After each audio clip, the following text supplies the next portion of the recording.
fantastic. This is GT racing right now. He's got traction, he's got with the outside, both of them! Maloney! Oh, he's taken Anderson! Anderson's up top! Oh my God! Oh. Big crash! Oh my goodness, half the field's gonna get rolled! Six very close. These guys are want to make their way through the field very quickly. Oh, there we go! Oh no!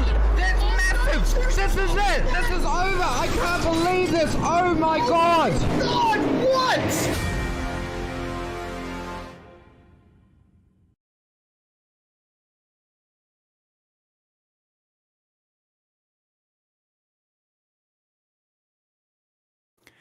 Welcome one and welcome all to SimSpeed TV. It's time once again for the international region of the Majors Series, and it is one of the great races, the Indy 500. We'll be going racing for 200 laps tonight in the Dallara IR18s around Indianapolis Motor Speedway.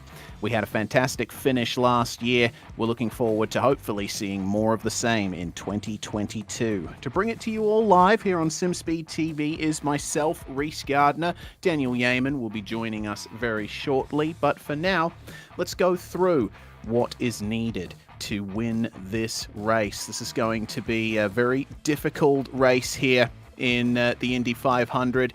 Primarily, it is the weight jacker that is going to define who wins and who loses the race. And to put it very simply, weight jacker, it basically controls how much rotation you have on throttle. So if there's more positive weight jacker, you got more on throttle rotation. And if you got more negative, then it's less on throttle rotation. And generally, you'll use a positive weight jacker when in traffic and a negative weight jacker in clean air. But of course, this being open setup, you're certainly going to have to make sure that you have the car in the window that you would like. I tell you what, taking a look here at this Indianapolis Motor Speedway, looks like there's plenty more turns on that track than what there are at Indianapolis. This is a quad oval built in 1909, and it has been hosting the Indy 500 since 1911. We do apologize here for these slight technical glitches, but Indianapolis Motor Speedway is one of the most legendary race tracks in the world. And as you can see on the B-roll behind the graphic, those original bricks still at the start-finish line. 4.02 kilometers, 2.5 miles this track, the fastest rectangle on the planet. And pit entry is going to be off turn 4. You can use the access road on the way in if you so desire, but it's not essential. It's pretty low banked for a speedway as well, only 9.2 degrees, but when you're in the car and you're making your way through those turns, certainly becomes quite the level of banking that you would expect, and a very high pit speed as well, 60 miles an hour. So looking forward to seeing how the drivers are going to tackle that. If you're in traffic, the weight jacker is certainly going to be the deciding factor. Now, one of the things that the Major Series does is supports charities, and the charity for this round, as we check out the race information, 200 laps, 500 miles. We got single file restarts and no green, white, checkered, and of course the Major Series has one spare car per driver. We'll keep our eye out for how the drivers are going to tackle this, but the charity for this event is Cure LGMD 2I. That is limb girdle muscular dystrophy 2I. It was set up by the Brazo family when their daughter Samantha was diagnosed with limb girdle muscular dystrophy at the age of 2. And there were no organizations accepting donations for research into curing this disease. So they decided to found one and raise funds to support research for this progressive disease. So if you're interested in supporting this foundation, go to curelgmd2i.com and you will be able to submit a donation there. Let's take a look once again at what it takes to win this race. Finding your consistency. That is the main thing here. keeping up consistency throughout the laps as the fuel burns off and the tyres wear down, that is going to be key. Adjusting on the fly, well, that's where the weight jacker comes in. You give yourself a bit more positive weight jacker when you're in traffic, and you'll be able to get the on-throttle rotation that you need. Try and negate some of the effects of aero wake. Keep the spare handy. That means you have to make sure that you still have your spare car in hand. If you use it too early, if you're involved in a big incident at the start of the race, well, you can take your spare car, but then that means that you'll be at risk for the rest of the race. And factoring into that is, of course, avoiding the big one. We have had plenty of crashes in the past in the Majors Indy 500. We'll see what the field can do here today. Well, in the last finally, before we go into the qualifying action, let's review what happened last year. A fantastic finish between Scott Newton, Cameron Dance, and Thomas Hinz. This was an absolute pleasure to call, and it'll be great to relive it. Hinz is quite late in his reactions to those moves. He's still laying back quite noticeably a bit right now. Oh, slight kiss of the wall for Daniel Stevens out of turn 1. He manages to keep it going, though. Will be only minor damage, if any. Slight technical issue there for Thomas Hinz. This is not the time for that to be happening. He's still being very coy with where he positions his car. Not quite completely chasing that draft of Cameron Dance. Coming to 2 to go. Newton under all sorts of pressure from Stevens. Stevens forcing his way to the inside. Might have just kissed the inside fence as well. Newton's going to hold on around the outside for 3rd. Got some really good momentum there, did Scott Newton. So Stevens is going to have to try one more time here on the final lap. Cameron Dance leading the snake down the back straight. Hinzy having a brief look up the inside. He is now close enough to... Stevens in the wall. Can we get to the line? Can we get to the line? Can we get the white flag? We stay green. Hinzy's going for it. Last lap of the race. Hinz and Dance. Oh, I'm loving this. Dance and Hinz in lockstep out of turn 2. Back straight then. Hinzy will fall in behind. Newton's going to get an almighty run on both of them. Don't count him out. Oh, Hinz going side by side with Dance in turn 3. This might just seal it. It's going to be a drag race to the line out of turn 4. The Majors International Indy 500. Cameron Dance has a slight run here on Thomas Hinz. They're going to be side by side across the line. Newton with the run, but Dance is just ahead at the line. He wins. 0.003 of a second between them. Oh my God. And Dance, incredibly happy with that one. What a finish. I'm so glad that we got that finish. By a front wing was the deciding margin for victory for Cameron Dance last year. He'll certainly be hoping that even though he is not here tonight, that we will get a finish that is very similar to that. And I'm certainly hoping that too.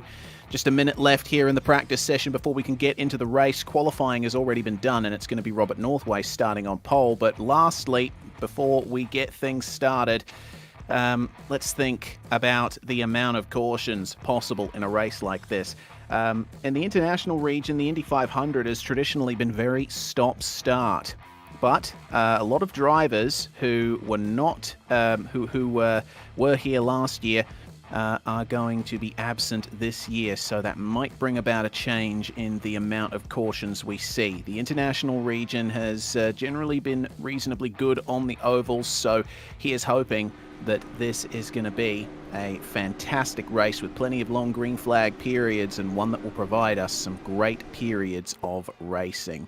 Of course, Daniel Yeaman will be joining us as soon as possible, but I'm going to be taking you all through the grid and through the start of this race. Majors Indy 500. Our defending winner is not present, so victory lane is wide open. end of the practice session then, and we can go through the grid for the Majors International Indy 500. Robert Northway starts on pole. Adam Halek is going to join him on the first row. Sam Harper, championship leader, starts alongside Dwayne Burns, with Dean Moll and Shane Bowen rounding out the top 6. Daniel Stevens, who we saw was so close to victory last year but got into the wall late on, will start alongside Alexander Sheridan. Gavin Barber and Mark Newton will start on row 5, rounding out the top 10. And Jonathan Ben and Jaden Hopp in 11th and 12th. In 13th place, it's going to be Blake Neck. Hayden Kirk starts alongside him. Then it's J.M. Thomas and Michael Berta, who start on the 18th row. Peter Jones and Darren Robb, 17th and 18th.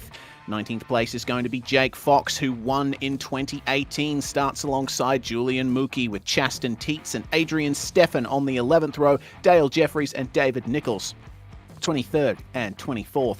Phil Otto starts alongside Dave Trevethan, 25th and 26th place there. James Catchpole starts alongside Matt Chalker on the 14th row, with Craig Hawkins and Joshua Robertson rounding out the top 30. The final 3 cars for our 33-car grid: Stuart Anderson, Steve Hall, and Peter Matson.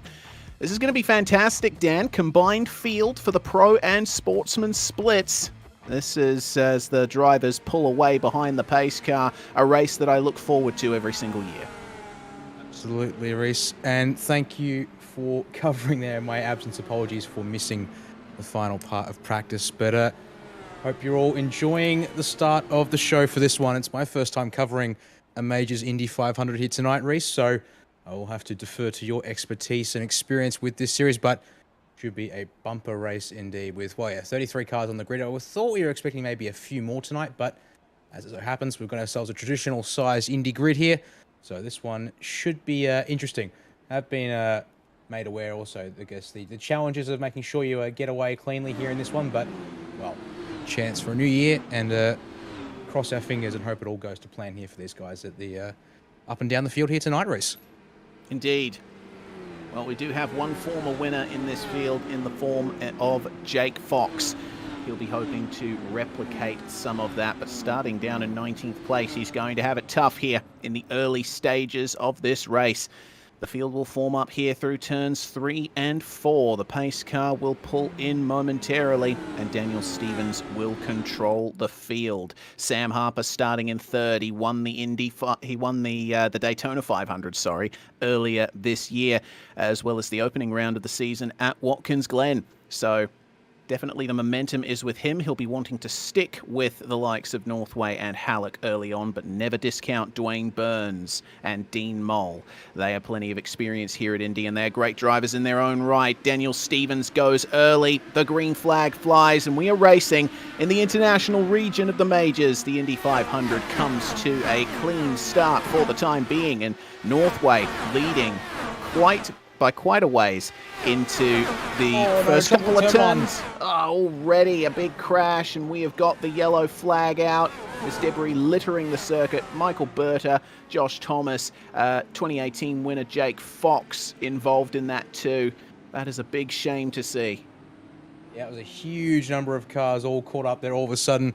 Yeah, fingers crossed there that things are going to be all right as the front of the field made its way through turns 1 and 2, but then just as we were getting through to the middle of the pack there, it's unfortunately come undone. So a chance to go have a look at it once again on the Virtual Racing School replay. So we see here J.M. Thomas there, centre right of shot up into turn 1.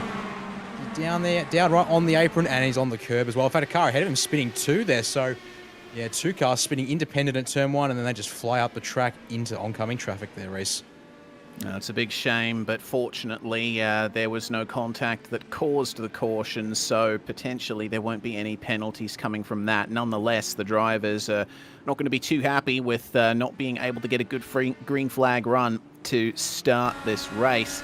Of course, laps count under caution. We'll check out the view here from Jake Fox on the curb, sees the cars spinning up ahead of him, and he tries to go high, but they're already heading towards that part of the racetrack, so really there wasn't much he could do from that point on. That's the thing though, Dan, in oval racing at these high speeds, when you're going through a corner like turn 1 in Indianapolis, the hardest corner on the track if I do say so, it's very difficult to make those split-second decisions. You really don't have time to react in a situation like that.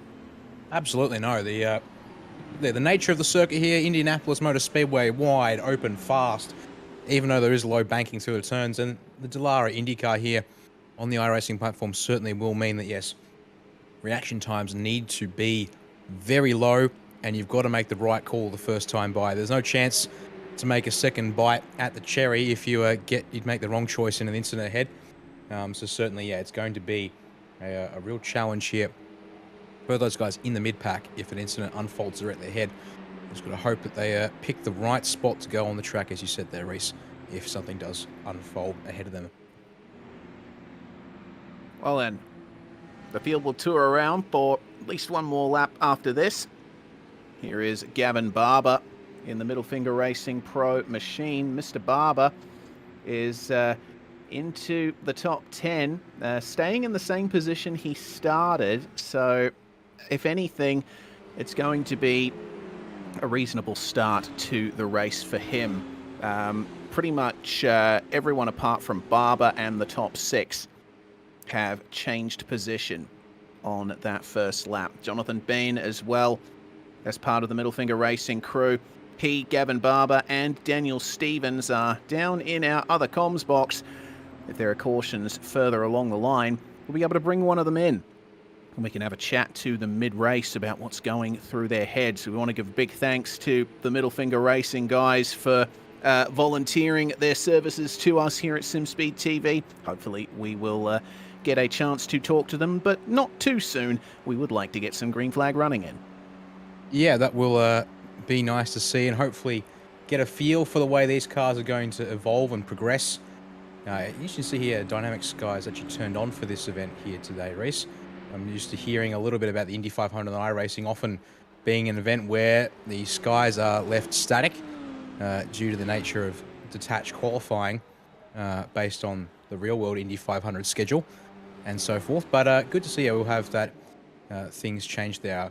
Curious to see, having just had a chance to sit down and have a look at said weather. Also, quite a hot track temperature to start with here today, 38 degrees Celsius currently in the server, 21 degrees air as we just go past the midday point of the virtual sim time. So I'll be very curious if that track temperature drops in the next hour and a half to 2 hours. Might take some time to say the least here before we get any changes. So now also on lap 4, I do wonder, lights look to be out on the pace car if I'm not mistaken. Yes, indeed. So we are now at 1 lap to green here, so we'll be able to get back to that racing in about a minute's time, I'd say. Well, in terms of minutes spent in the pits for Jake Fox, it was about 4, and that tells me that he has avoided taking his spare car as he re-enters the racetrack there just out of frame. Fox down in 31st place now, and is having to let the rest of the field by. He will go to the end of the line, a lap down on everyone else, but hey, certainly it's only the start of a 500-mile race. Jake Fox will certainly know what it takes to win here, being the 2018 top man here at Indianapolis. So coming from a lap down at the start of the race, certainly possible. Actually, I will correct myself. It seems that Fox has used his spare car along with Dave Trevethan, Michael Berta, Jaden Hopp, and Joshua Thomas. So those drivers are certainly going to be at risk later on in the race. Keeping it clean is going to be priority number 1. But out of turn 4, the front of the field comes, the pace car in, and Northway once again decides to go early. Hanging back a little bit there was Adam Halek, and well, he doesn't seem to be under too much pressure. Back to green flag racing on lap 4. Everyone a bit more spaced out and in single file, but the caution has instantly come back out. There's been an incident at the back of the field. Josh Thomas and Jake Fox have come together. Oh boy, and 2 of our cars who got caught up on lap number 1.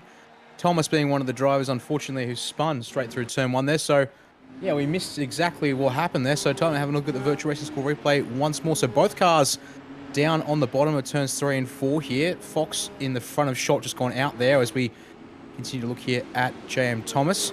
So through turn 3, I think that is, Reese. They're going to let the field finish going past, you would think, and then... Actually, it seems that Josh Thomas went, or Michael Berta rather, at the start of this train went early and didn't anticipate that the rest of the field would still be going slow. You'll see it in a moment. They're going to check up, and the concertina will cause them all to come together. Oh, that's a huge gap to leave on the yellow there, and yeah, no surprises.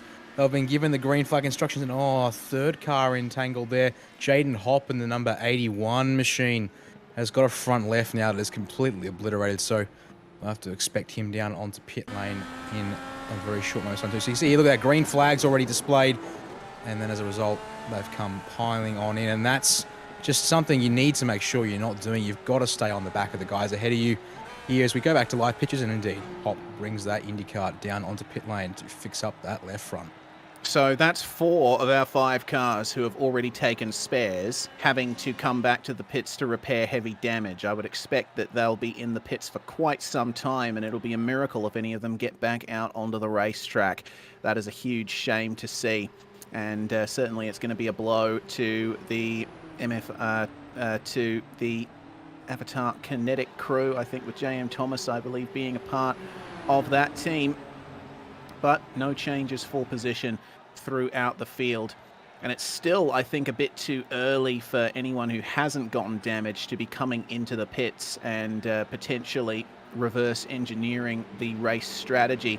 In a race like Indy, Dan, as long as it is, you do need to keep yourself in with a chance and avoid making any big decisions on pitting until probably the final 20 laps. Yeah, clearly also the aim of the game here is going to be getting up front. If you're one of those guys here at the front of the pro class here at the front of the field, they'll be feeling quite comfortable with where they're at. Given that we've seen Robert Northway at the very front of this field be able to break away quite comfortably, and Adam Halek there in P2 and Sam Harper to an extent as well in P3, all fairly comfortable with just sort of easing into it. So the guys in the mid pack, yeah, just absolutely just need to just work our way into it, treat it as an endurance race, and just come into the pits as you're running out of fuel and play things out there. Have a quick look here at Jaden Hopp. You see as he came into the pits race, either locked the rears up or just the damage on the left front caused him to lose control there. He's had to do a bit of a 3-point turn to line it up in his box. Yeah, shame there for Jaden Hopp, and that's going to cost him more valuable time. Well, up at the front of the field, Northway, Halek and Harper are still your top 3. But you see that Halek is continuing to hang back quite a bit from Dan Stevens under caution. It's going to be another lap or two before we can go back to green flag racing. But one of the things that the drivers will definitely be doing is changing their fuel map under caution. You go a bit higher on the fuel map and you'll go to mix 8. That gives you 2.1 litres per lap when you're running full chat, but it's not worth using under green as it's over a second slower. But under caution, you definitely want to be bringing that fuel mix up, because any kind of fuel... oh dear, Dan Stevens texting and driving. Is he swiping on Tinder, I wonder?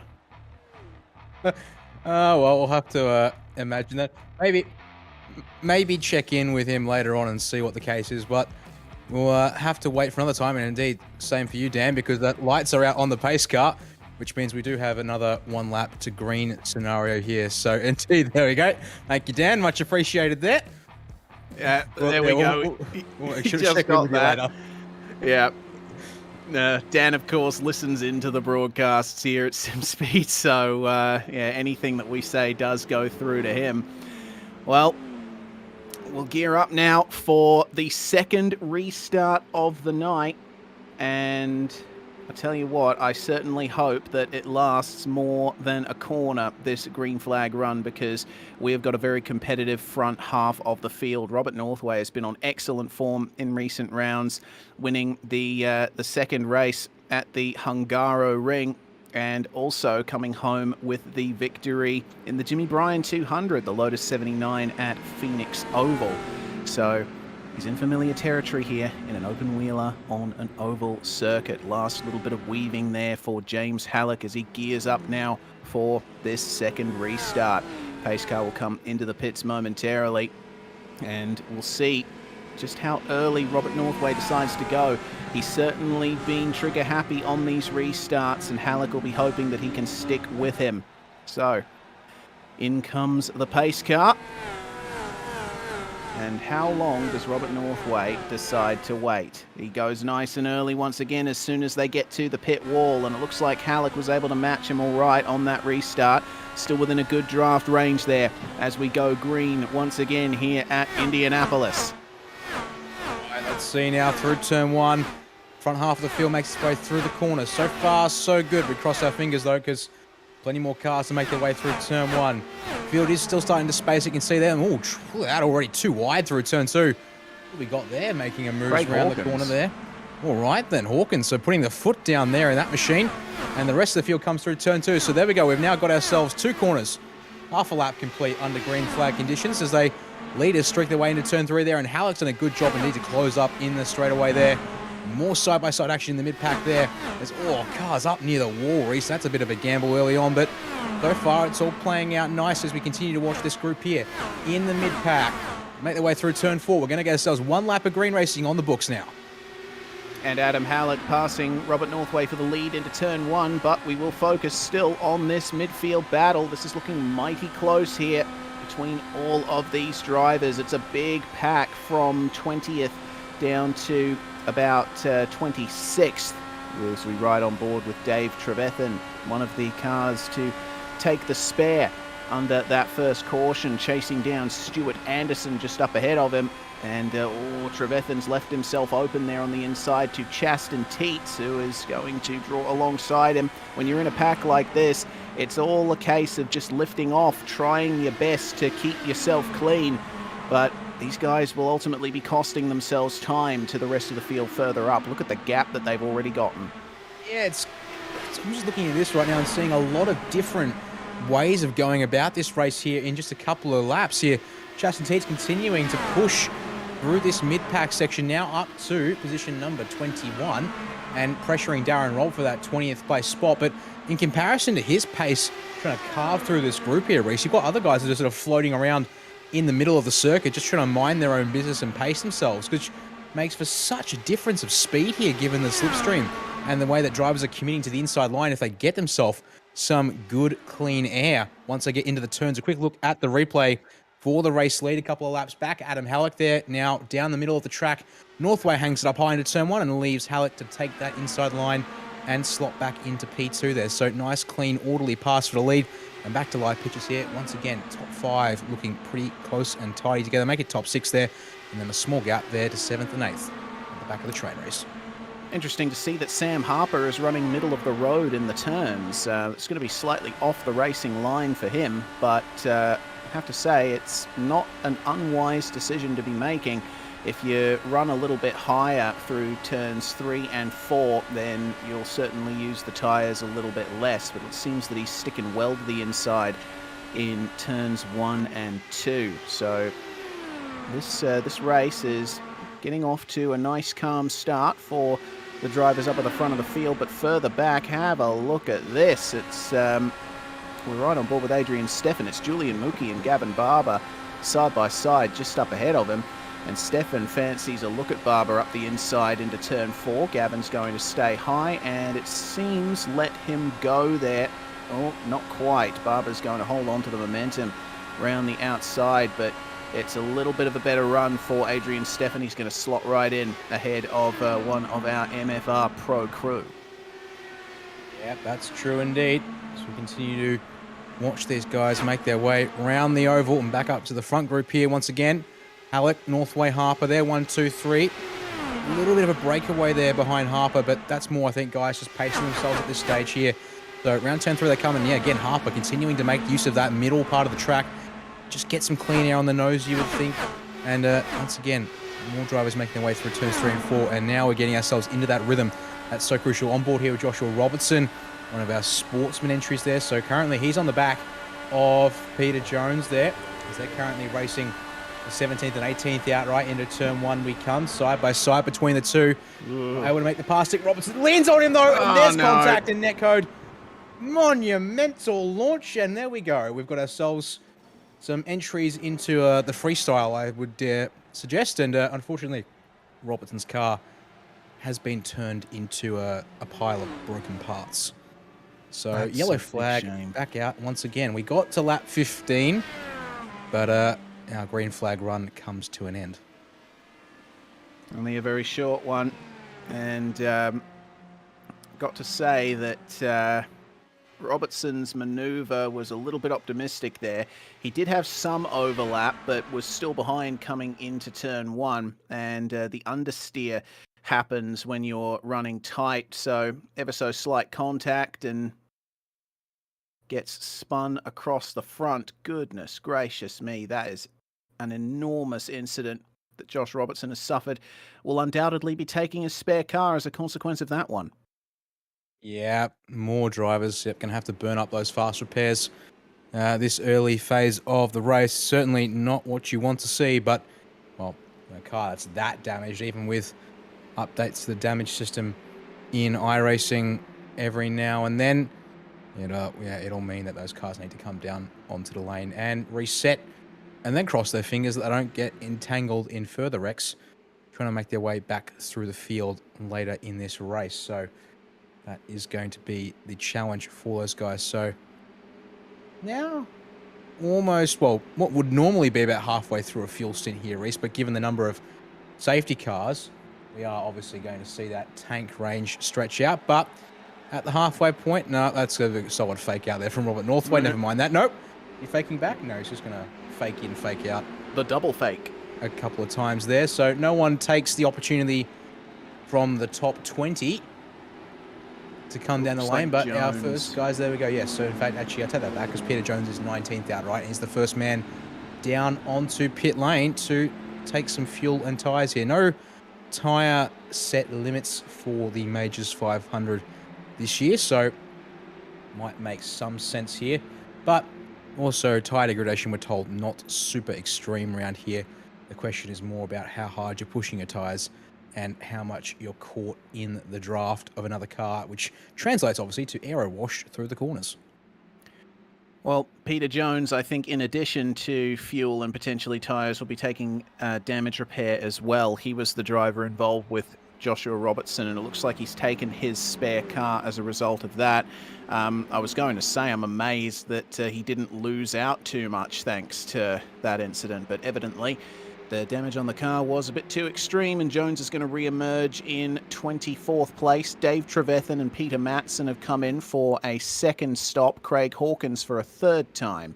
And those are all the cars on the lead lap. Michael Berta is a lap down. Josh Robertson and Mark Newton are still in the pits taking damage repair, with Jaden Hopp, Jake Fox and Josh Thomas taking up the final few positions. And Josh Thomas is 6 laps down, which is a big shame to see. It's going to be difficult to come back from that.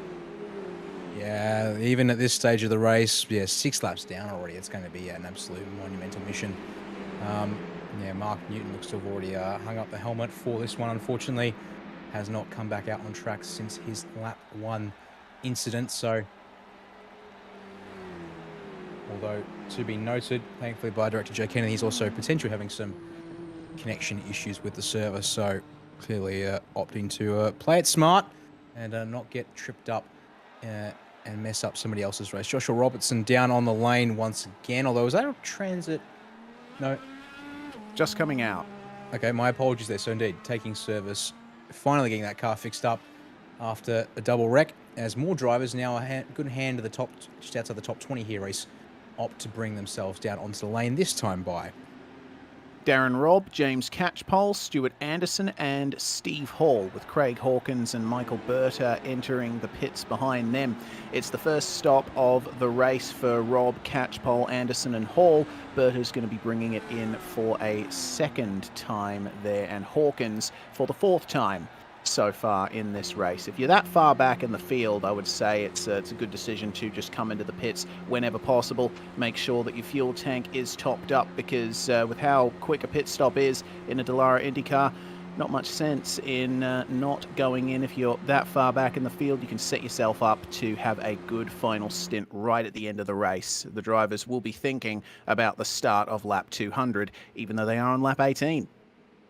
Yep, absolutely. You start playing a strategy game nice and early, even in a long race like this, given the number of cautions. They will obviously mess with strategy plans on your way here, but if you can get an advantage over the guys ahead of you in terms of fuel, maybe tires, but for the most part, it's the fuel that'll be important around here at Indianapolis. As lights are out on the pace car race, we should be going ready to get back to green, and this time it's going to be Adam Halek who will restart at the front of this field. We'll see what he does different to Northway, perhaps, after the last couple of restarts. We'll stay on board here for a moment. Dan Stevens might even actually stay on board with him for the race restart. So, indeed, I'm confirming we will stay on board here with the number 3 here. So, pace car pulls down onto the lane. We wait now, and Halek goes. So, green flag will fly in a moment here from iRacing. And we watch here Stevens waiting in the train. And, in fact, we can actually see that the green flag, thanks to his actual flag indicator in the corner of his webcam feed. So, racing back underway. Lap number 19 of 200 starts now. Through turn 1 we come. So far, so good for the top 20 or thereabouts. We're spaced out once again, Reese, but that's not a bad thing, given that space is valuable around here.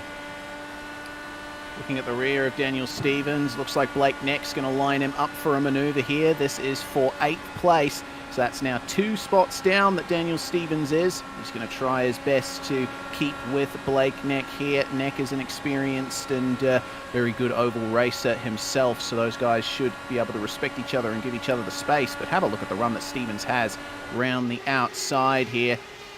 Will protect the position from Neck going into turn 1, but does stay a little high there just to give himself a little bit of extra breathing room. Neck unsuccessful at his attempt to pass there. Neck is already up 4 places and looking to make it up 5. Now, as this battle continues, I want to note that at the front of the field, Adam Halek made ever so slight contact with the wall out of turn 2, so he might be in trouble. And crucially, Robert Northway and Sam Harper really stuck with him. Oh, another car down on the inside of turn 2. Oh, don't go back onto the track, mate. Spins up like that.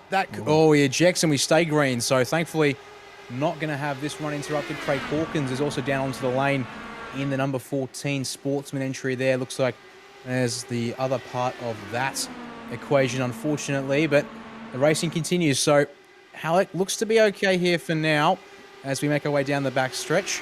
And a replay on your right side of screens. You have a look there at Steve Hall in the slow motion. So, in fact, we're having more trouble potentially with the restart here. Yes, so in fact, you see Field at the restart. He's gone a little early, I think, Reese. Possibly also in...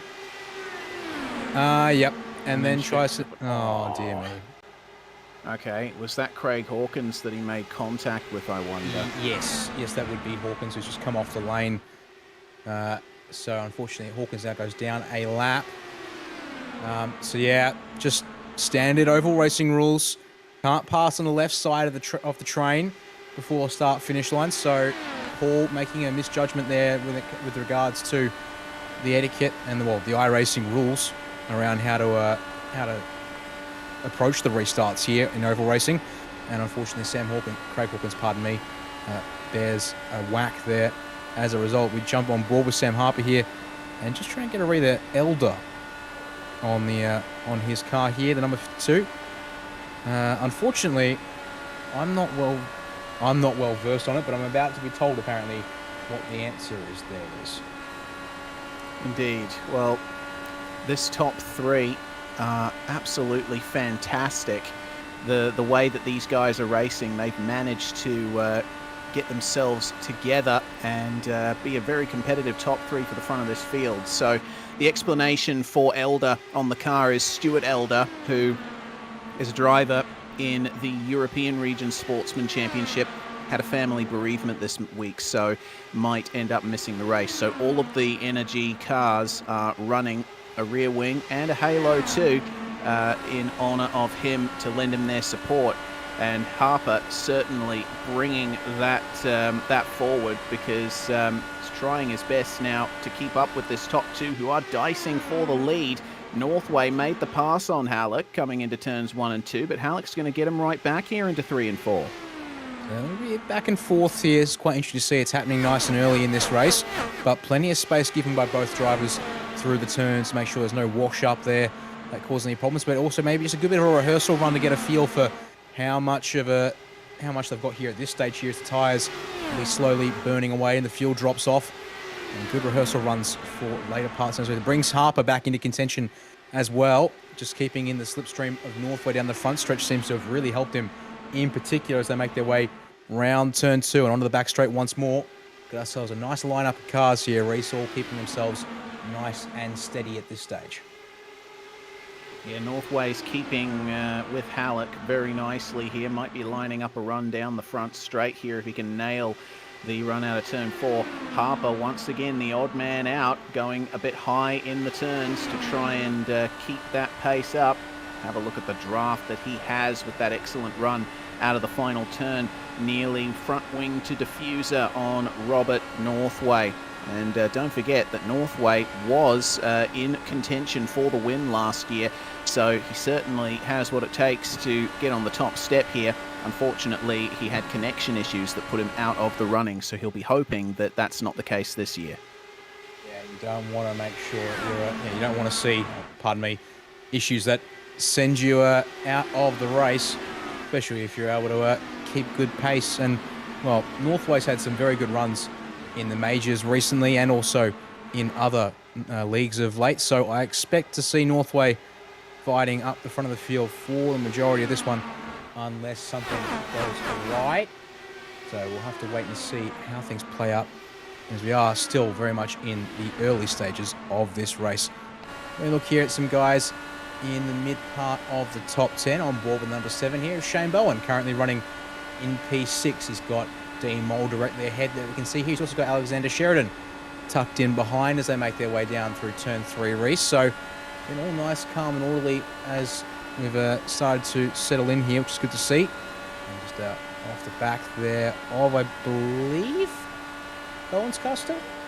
We are still on board Bowen, yes. So, unfortunately, not super familiar with all of the drivers here. So I see Kinetic Avatar, and also doesn't help perhaps that say Kinetic is a very well-represented team across the major series. So a bit hard to pick out drivers by team names for this stage at least.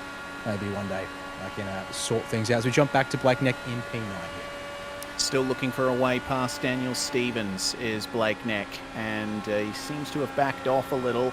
He's just thinking about the long term now in this fight, hoping that Stevens will be able to catch back up to that Kinetic Avatar trio of Moll, Bowen and Sheridan. They got Dwayne Burns with them as well. There was a pass just behind them. Hayden Kirk has made his way into the top 10 now versus Jonathan Bain up the inside into turn 1. And my goodness, this battle is incredibly close. They've got Julian Mookie, Adrian Steffen and Dave Nichols with them as well. A very close pack here for the last position in the top 10.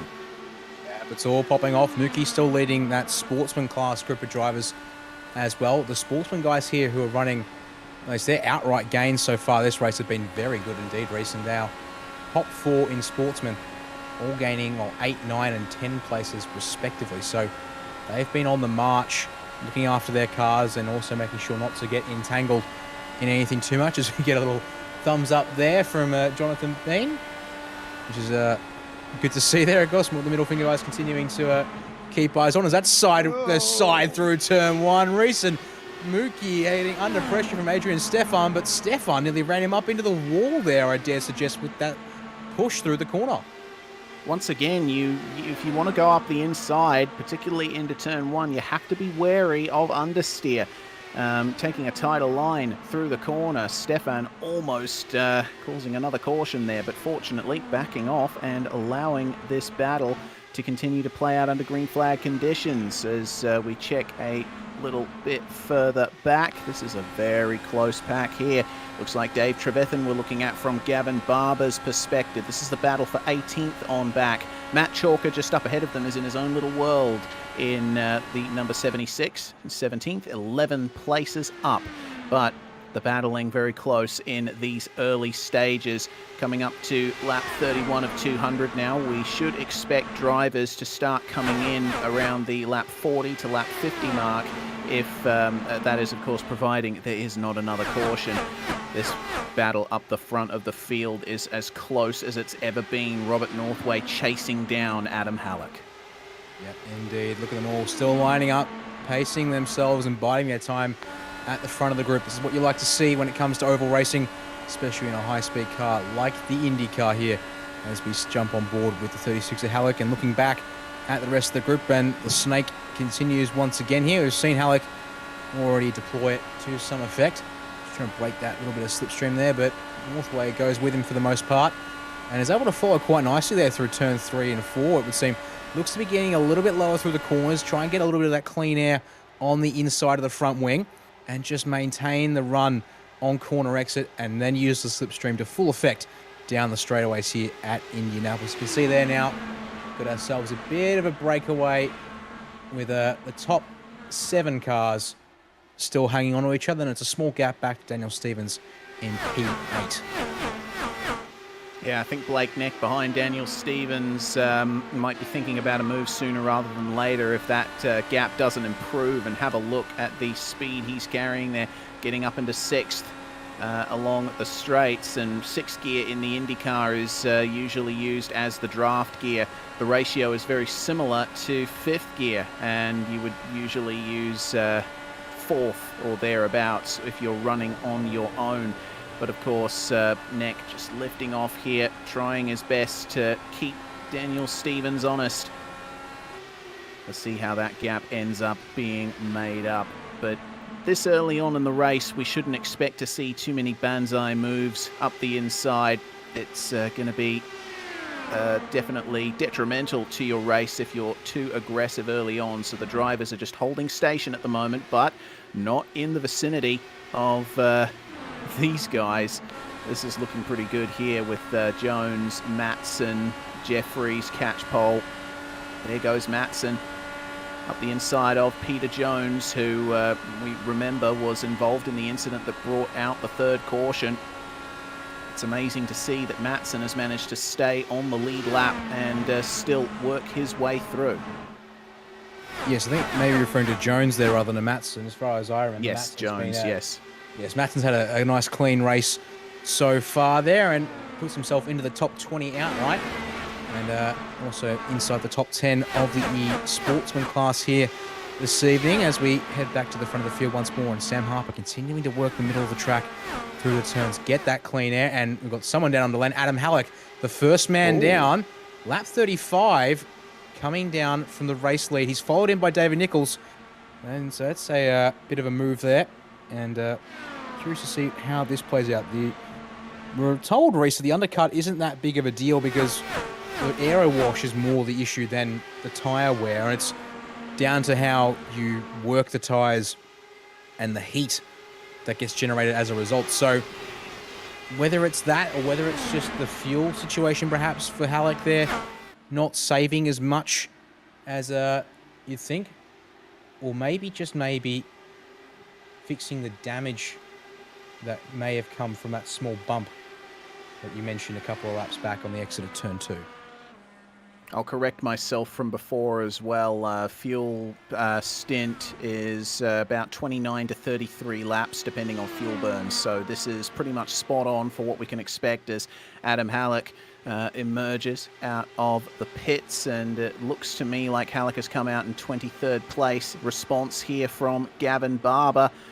Now down to 22nd place. They're not going to be in much danger of going a lap down at this stage. We're right on board with Harper looking at Northway.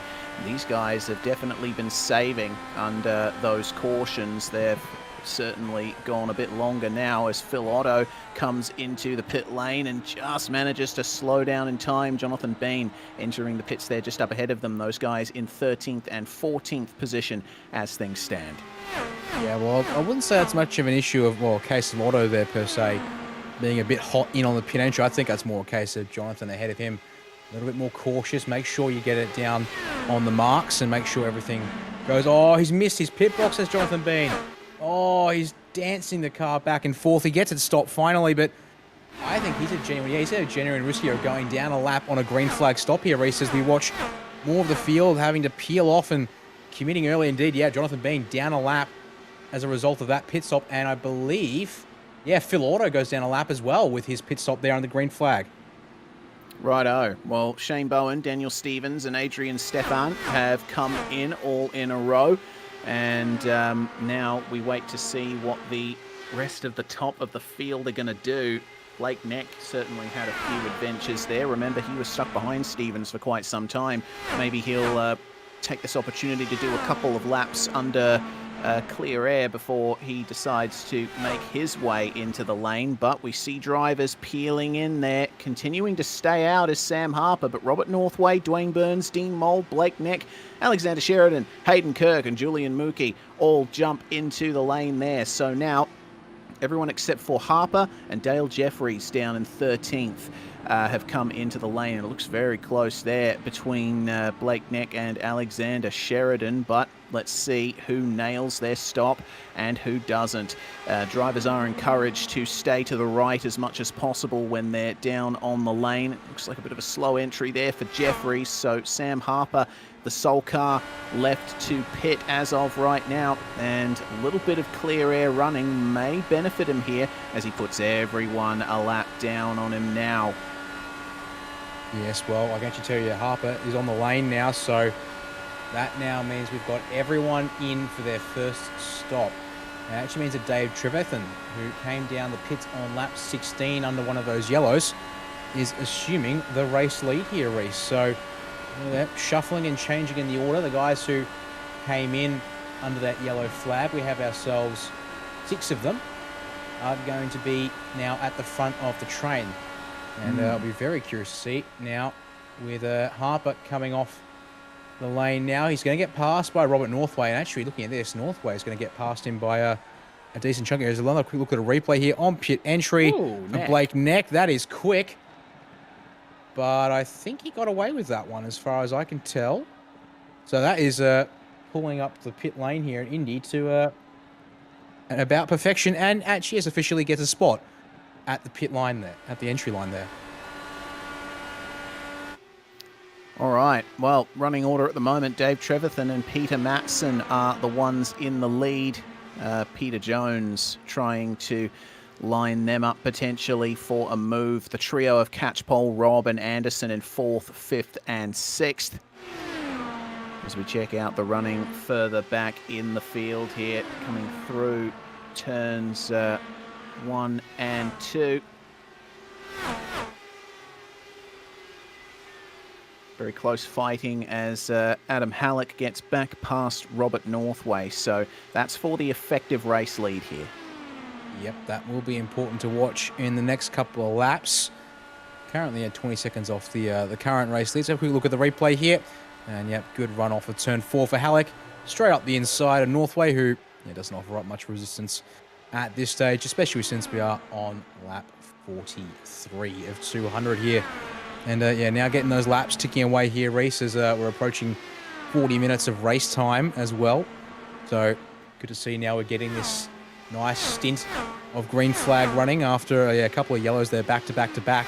Certainly gets you a bit worried about what could be with this race, but it looks like, unfortunately, a couple of victims to early chaos, and it's all calmed down here for the time being.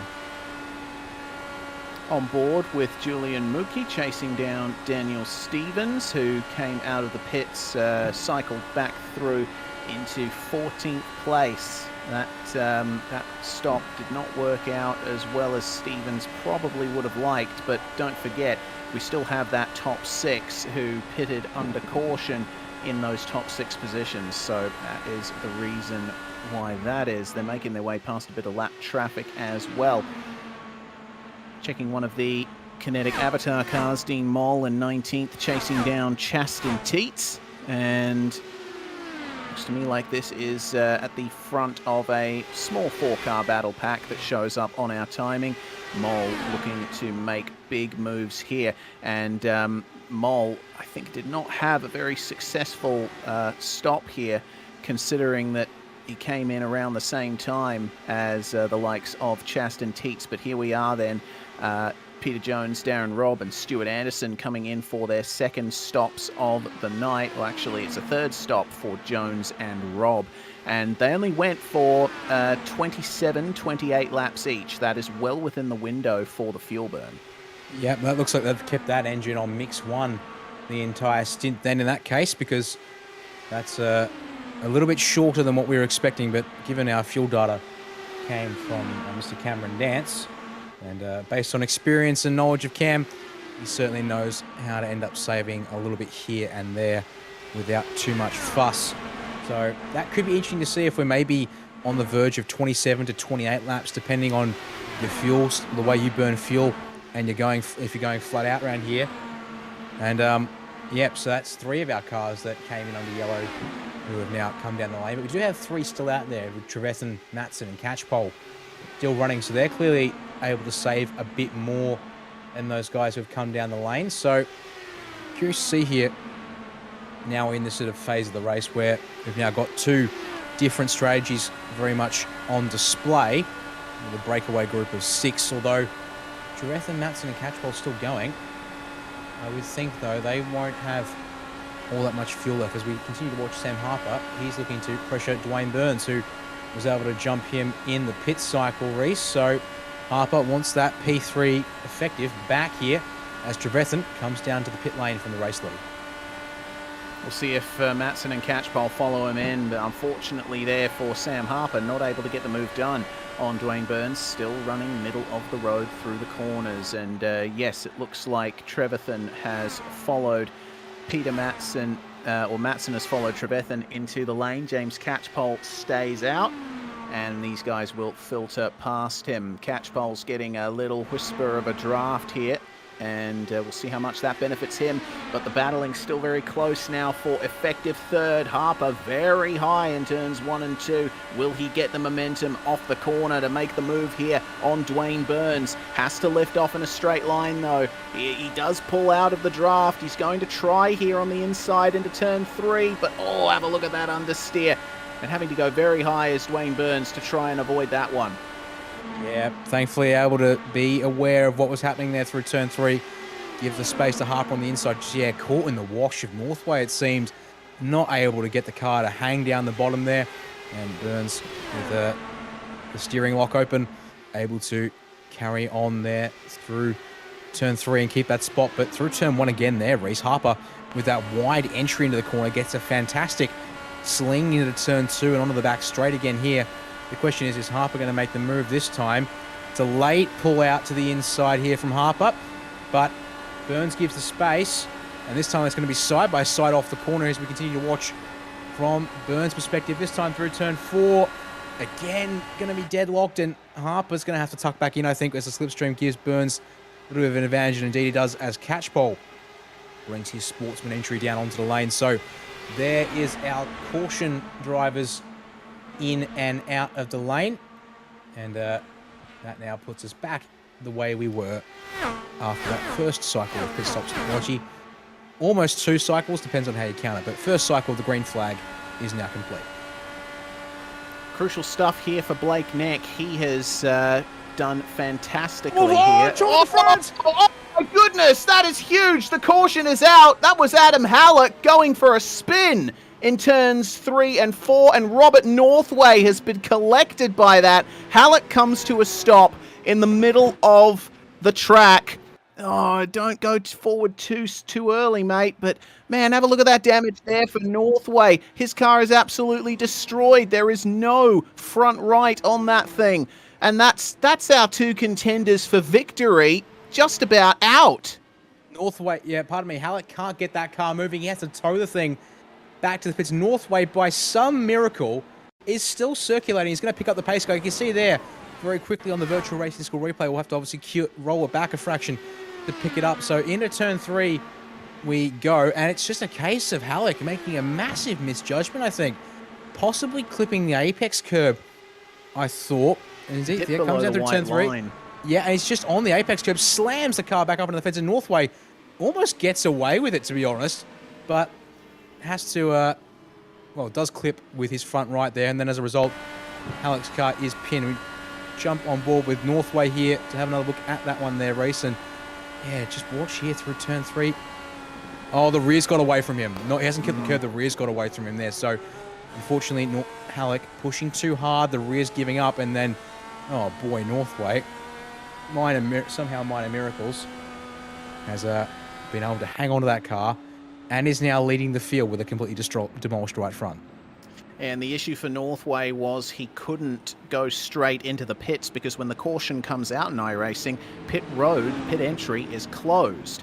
Now it has opened, now that we are under caution, and now Northway can finally bring it into the pits. And I wouldn't be surprised if he uses a spare car as a result of that one. So I think now we'll see if we can bring in one of our MFR guys. Dan, if you could jump down and confirm with Dan Stevens that he's ready.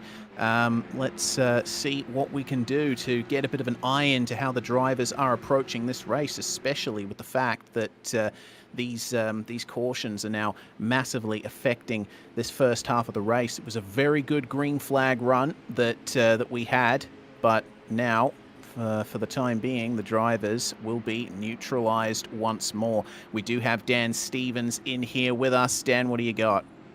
Hey mate, how you going? Yeah, pretty good, and it seems that things have been going reasonably swimmingly for you as well. How were you approaching that first part of the race, especially since it was very stop-start?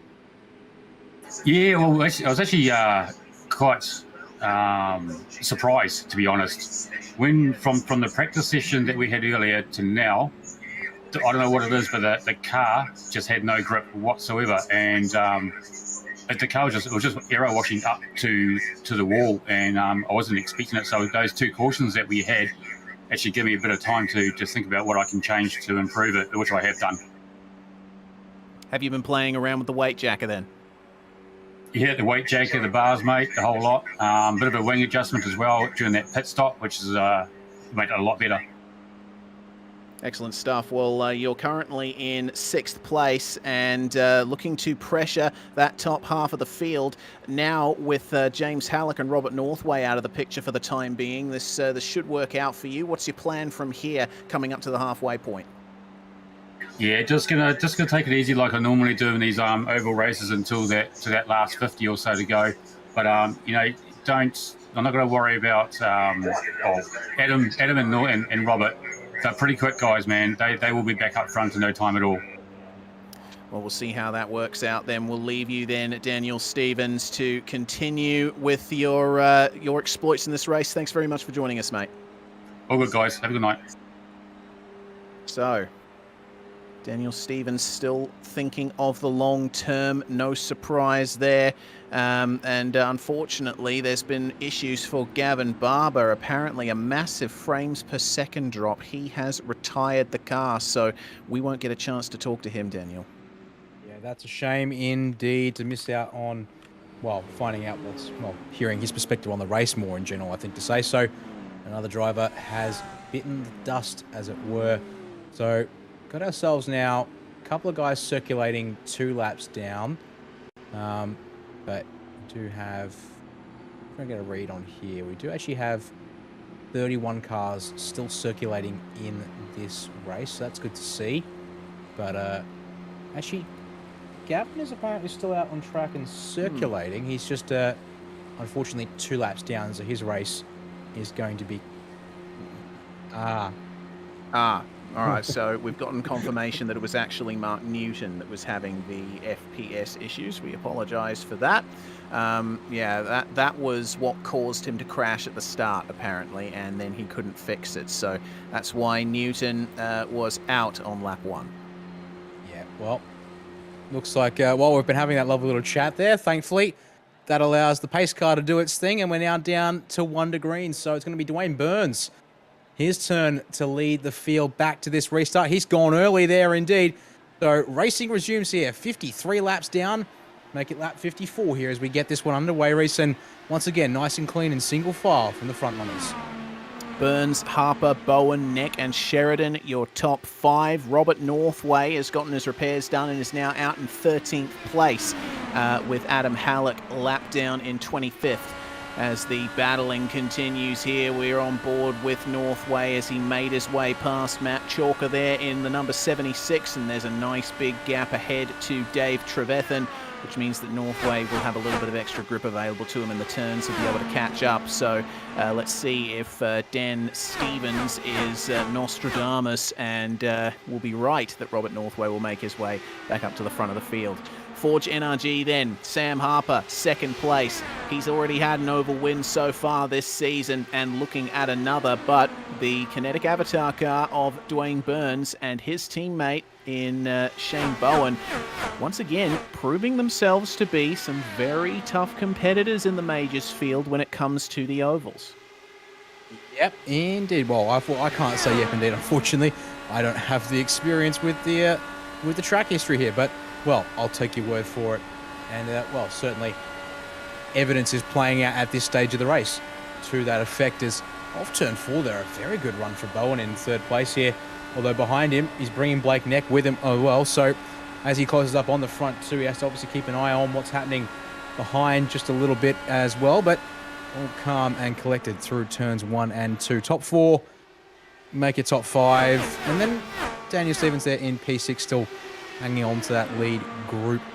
And then it's a small gap back to our first of our sportsman drivers in Julian Mookie, who's once again just quietly making his way up the field and picking up spots as drivers unfortunately come undone ahead and behind, and taking full advantage of the yellows to reset and go again. So obviously would like to work his way onto the back of the cars ahead, but he's got a nice little pocket of air, second ahead and 2 seconds behind there, Reese. On board then with Blake Neck as he chases down a podium place. It's been a very profitable first quarter of the Indy 500 for Blake Neck, and have a look at how tight he runs in turns 1 and 2. Oftentimes you'll see drivers avoiding going below the white line because it offers a little less grip and the car can get massively unstable, but Neck is seemingly very confident in the first half of the lap there. Does go a little bit higher in turns 3 and 4 and might be lining up a move on Shane Bowen if he can nail the run out of turn 4. Looking back here from our leader Dwayne Burns at Sam Harper. Sam's been taking his time with this one. He's not going for any big moves into the turns, but crucially, you see that Harper now is sticking well to the inside in turn 1, which we haven't usually seen from him. Yep, that's change in play there from the number 52 machine there, but that's the way you have to adapt and adjust to the changing conditions here. Now, speaking of changing conditions, I've actually now thrown up on my end at least a little my weather infographic, which actually tells me that despite the fact that we are now 1 o'clock virtual in-game time, track temperature has continued to rise and we're at 42 degrees Celsius here. So not much grip available on the track surface. That's Blake Neck up the inside of Shane Bowen, and job done. Neck up once again now to P3 and bunches up the top 7 as a result. Brings Stevens into it well and truly, and Mookie is now not that far back behind. So this battling continues to just rebunch the field at the front end at least. There is still a bit of a pocket of air back to the next train of cars, which starts with Hayden Kirk, but well, they're continuing to run single file there for the most part, so they keep that up, and they'll eventually start to reel in this front lead pack. As we see here, Northway currently still in P13 there. He does have some lap traffic. Joshua Robertson directly ahead to navigate here first before he can go after his next car for position in the hands of Dave Trevethan. Yes, indeed. Well, Northway's still within a good gap of Trevethan. He's going to go up the inside here into the first turn, and that move is completed nice and cleanly. Northway obviously with a bee in his metaphorical bonnet at the moment, but the top 3 continuing to compress. One thing that I have noticed is running side by side through the turns here costs you an awful lot of time. So that's the reason why all of these guys here, now the entire top 10, have been brought into this battle for the lead with Blake Neck's pass on Shane Bowen. But Neck is now starting to try to line up Sam Harper here. What's going to happen coming into turn 1? Harper is in a bit of a difficult position here as he goes a bit wide in turn 1, but late apex hooks it back up. He's gained a little bit of time on Neck thanks to that, and it seems that that is the way to go, because have a look at that. He's actually gained a bit more time on Neck as a result of that. Yeah, don't... Oh, no, someone's down to the fence. Oh, who was that down there? One of our lapped cars, I think. Anderson. And yeah, Stuart Anderson, unfortunately, was running 23rd, I think it was.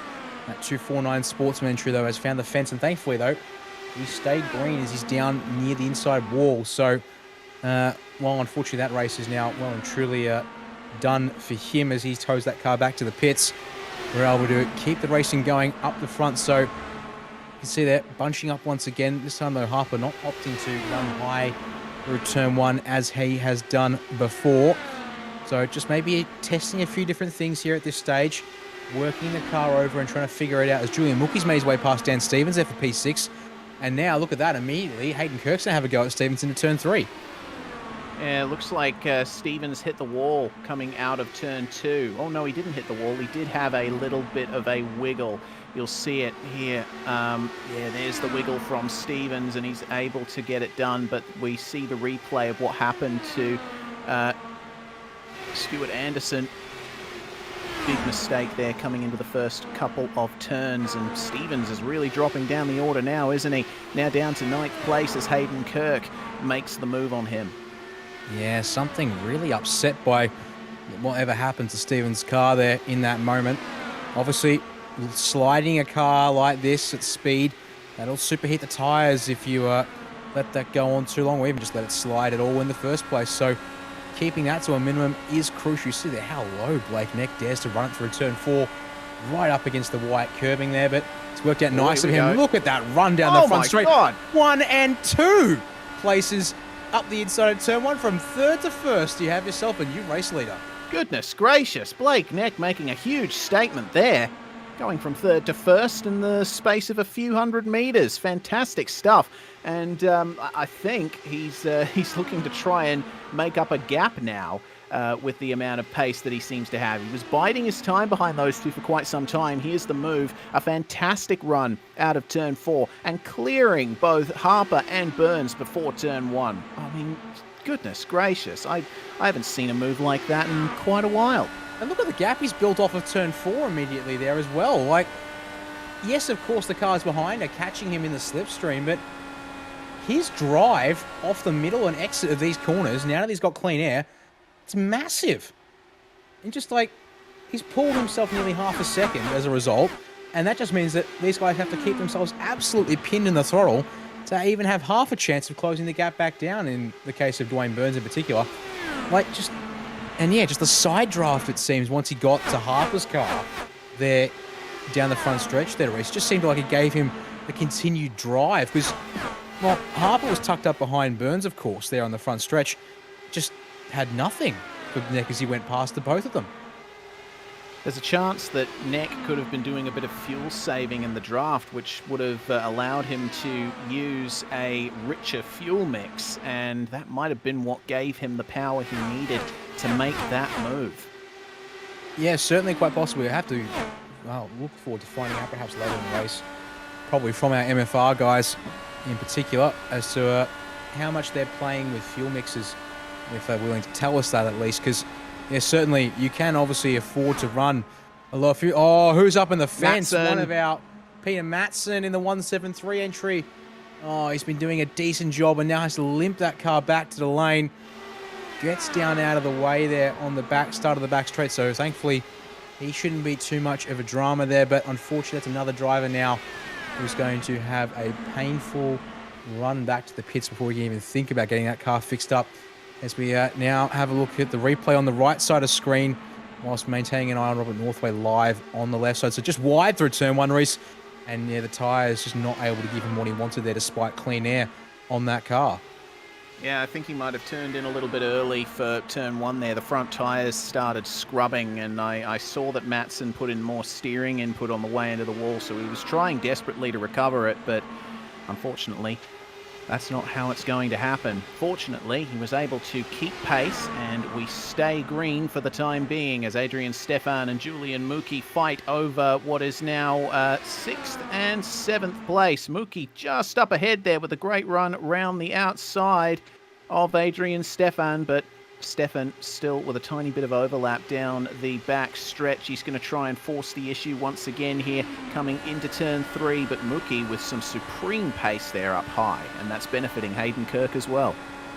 Yeah, obviously varying lines here, very important, and just figuring out where you can get the run to get the push down the straightaway here. You can see Kirk, having followed Mookie's line through turn 4, they're not able to close up as much as perhaps he would like, and then again, it may just be all about playing it safe and sensible there. When you're running 8th outright and 6th in pro class here.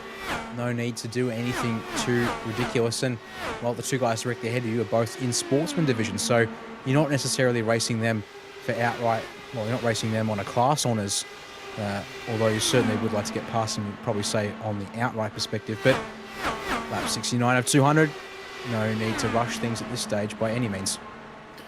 Yeah, especially considering we are approaching the next pit window. Blake Neck and Dwayne Burns are now on the 31st lap of their stints, so we can expect them in the pits very shortly, along with pretty much everyone in the top 10. Northway could be benefited by this. Remember, he did have to take that damage, but under caution, he's also had the chance to fuel up the car, as Jonathan Bean is the first taker on pit road once the second window is open. Bean pitting from the midfield or thereabouts, and down into P20 at the moment as he's now in his box and taking tyres as well.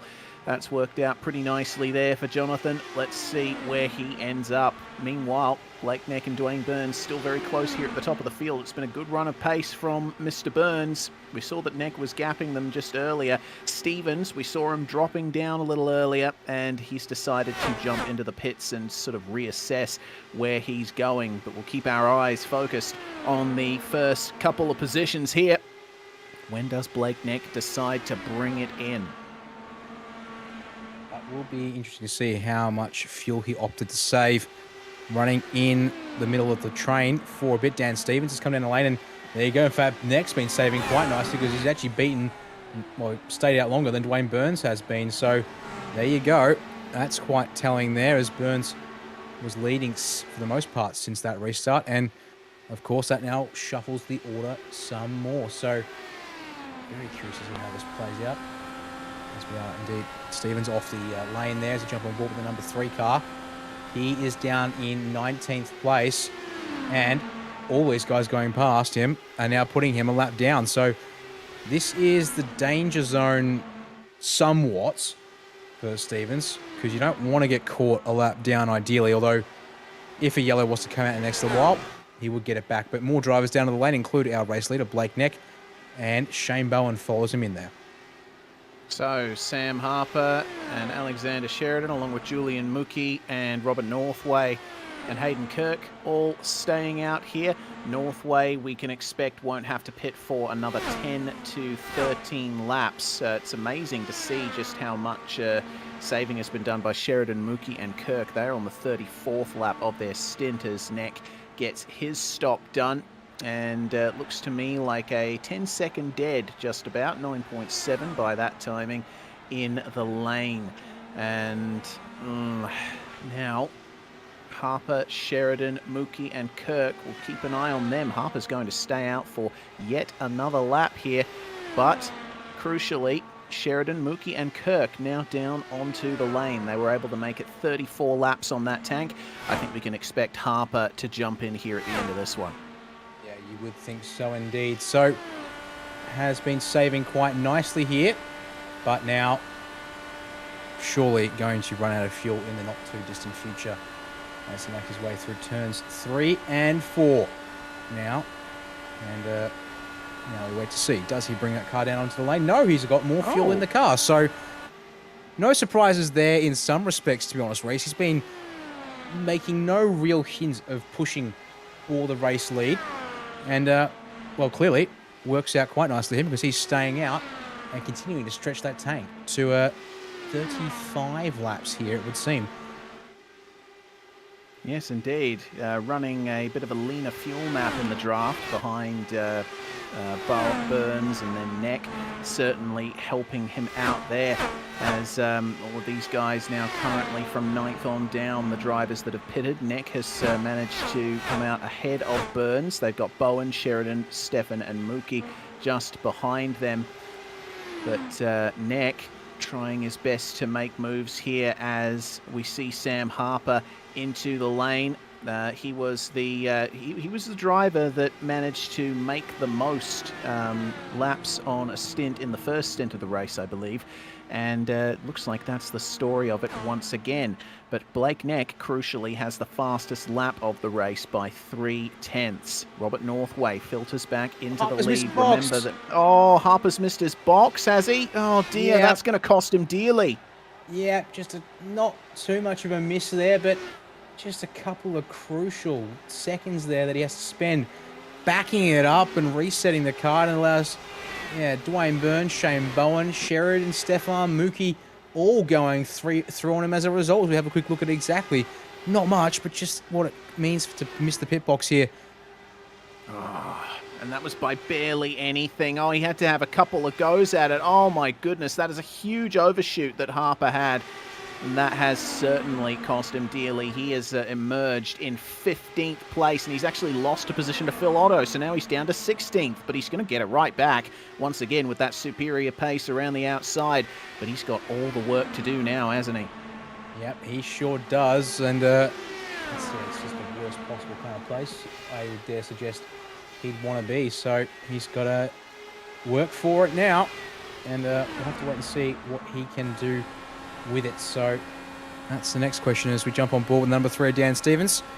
Currently a little bit further back in the group, currently P16, but that's due to the fact that he last pitted on lap 70, and we're still waiting on a few drivers to come down the lane here at the front of the field.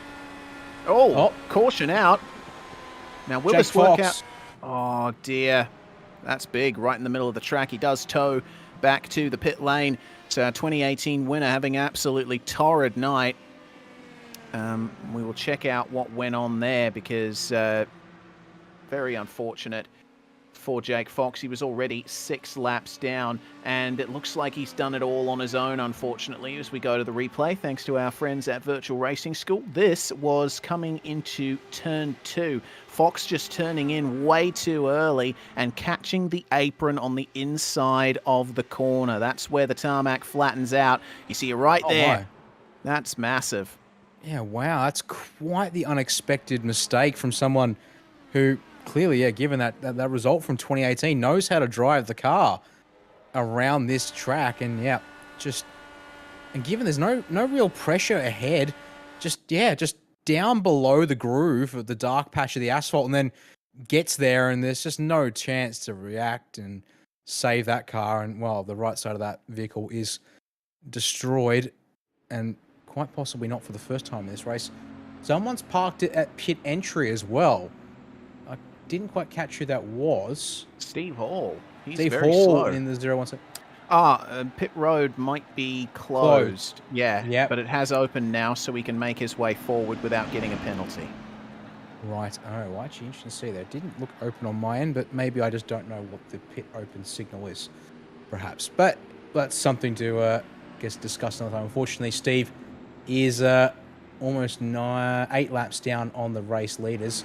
Speaking of the race leaders, our guys who came in under the last yellow, bringing their cars down onto the pits once again. So that's going to be Northway, Trevethan, Teets, Catchpole, Mole, and Rob. Meaning Blake Neck will take the race lead back here under yellow once again. Well, this caution might have come out at a good time for Robert Northway. He can pit without losing out too much, without losing a great deal of time to those around him. And considering that he didn't get in there, get a full stint of running in, if only by a few laps, it means it'll be a quicker stop for him all up. So Northway does re-emerge and still in 10th place. So he's still a factor here for this race win, but Neck is going to be the one leading from Dwayne Burns. These guys are 7 and 8 laps into their stints respectively, though, so keep an eye out for the next round of green flag pit stops. Yes, indeed. So that will be curious to see here. 72, around that lap 70 mark for the guys who came in last on green. They continue to circulate here. But I think this kind of starting to get into a frequency of 20 or so laps well, actually more than that. We've been going almost 30 laps to a green flag run now. We're almost getting a tank out of it. So at this stage, the guys who are coming in under these yellows, they're getting free pit stops now that if they're able to commit to syncing up to these. So this, I have to say, could be quite interesting as to and how if they can make it work here. Because if they can, I dare say, they're going to be in a much better spot as this race continues. Well, lapped cars here behind the pace car. Up at the front of this field, there's 1, 2, 3, 4, 5, 6, 7 in between them. But Catchpole on back will get a lap back as a result of this caution. So we'll see what happens here if the lapped cars here in between the pace car and the leader are let by, and they are indeed. So by goes Jonathan Ben. And they will be sequentially let through until our leader filters back. So this is actually really good for these guys, because they will get that lap back. They won't be in danger of going a lap down any longer. Yep, that is very true indeed. So be very curious to see how they can make things work here. And more cars on the lane include James Catchpole's brought the car back down onto the pits with Adam Halek and Craig Hawkins. Unfortunately, those guys. Actually, pardon me, Catchpole's on the lead lap, but Halek and Hawkins are still 1 and 2 laps down, respectively. So Halek here, desperate to try and get back on that lead lap after having all that pace to run at the front. But going to go green here in a moment, Reese. So time to make sure you're in position, and just hearing a couple of drivers wanting others to get a move on, as it were, with the pit cycle. So that's going to be interesting. Critical that things sort themselves out here in a bit, as we're about to get this race back underway once again from its 5th caution period. Laps 1, 5, 15, 51, and 78 are the laps the cautions came out on. And we get a bingo from our director, Jay Kennedy, in the background. But Blakeneck is going to be the one controlling the start here, running low as opposed to everyone else.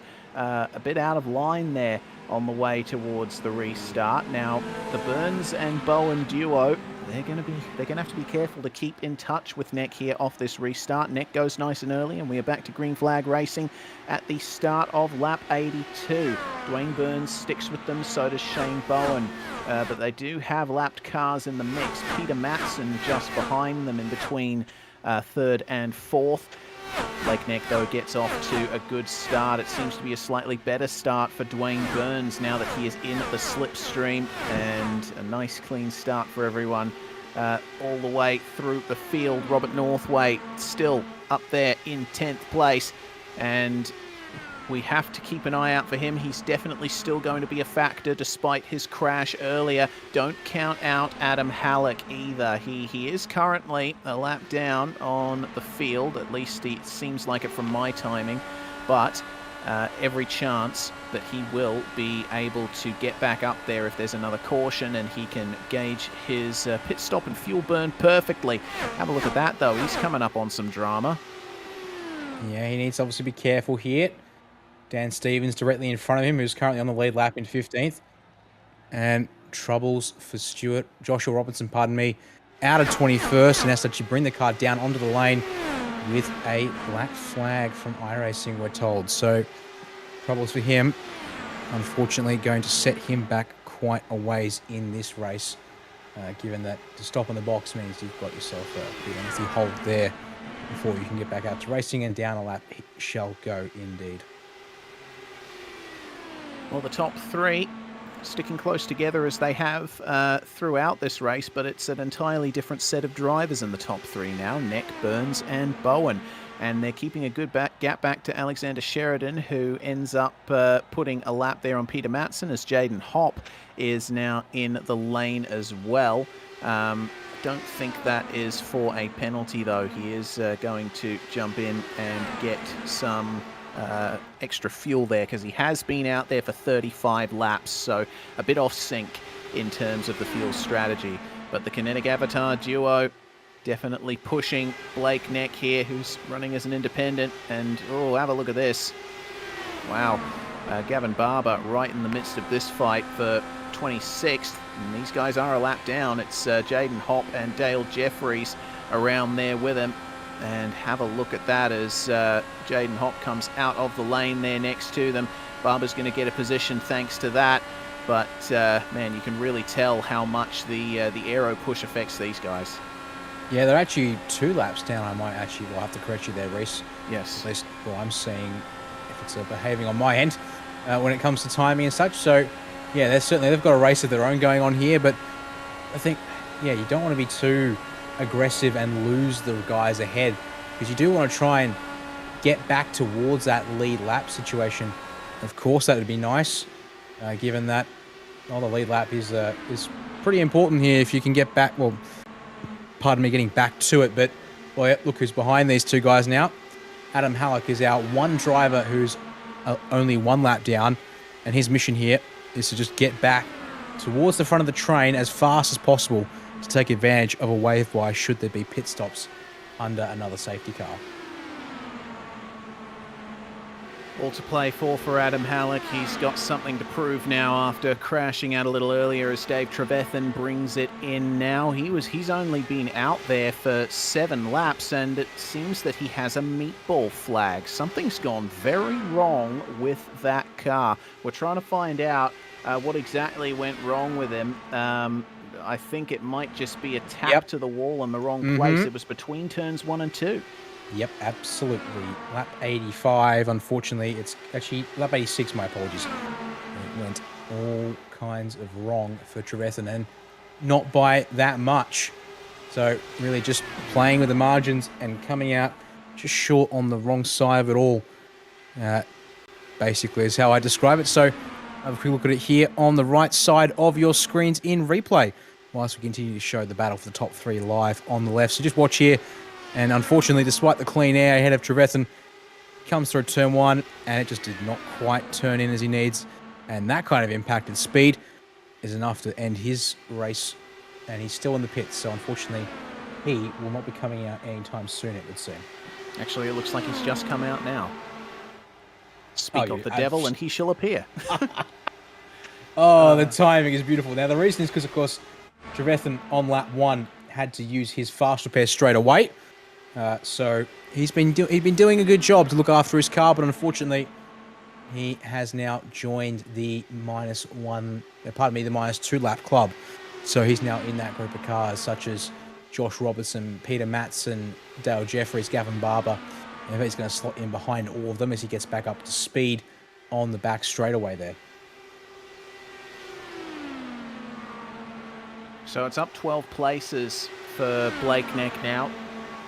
Started down in the field. Qualifying throughout the week did not go as he would have wanted, but certainly is showing that in terms of race pace, he has what it takes to come home with a potential Indy 500 victory. But don't count out Burns and Bowen behind.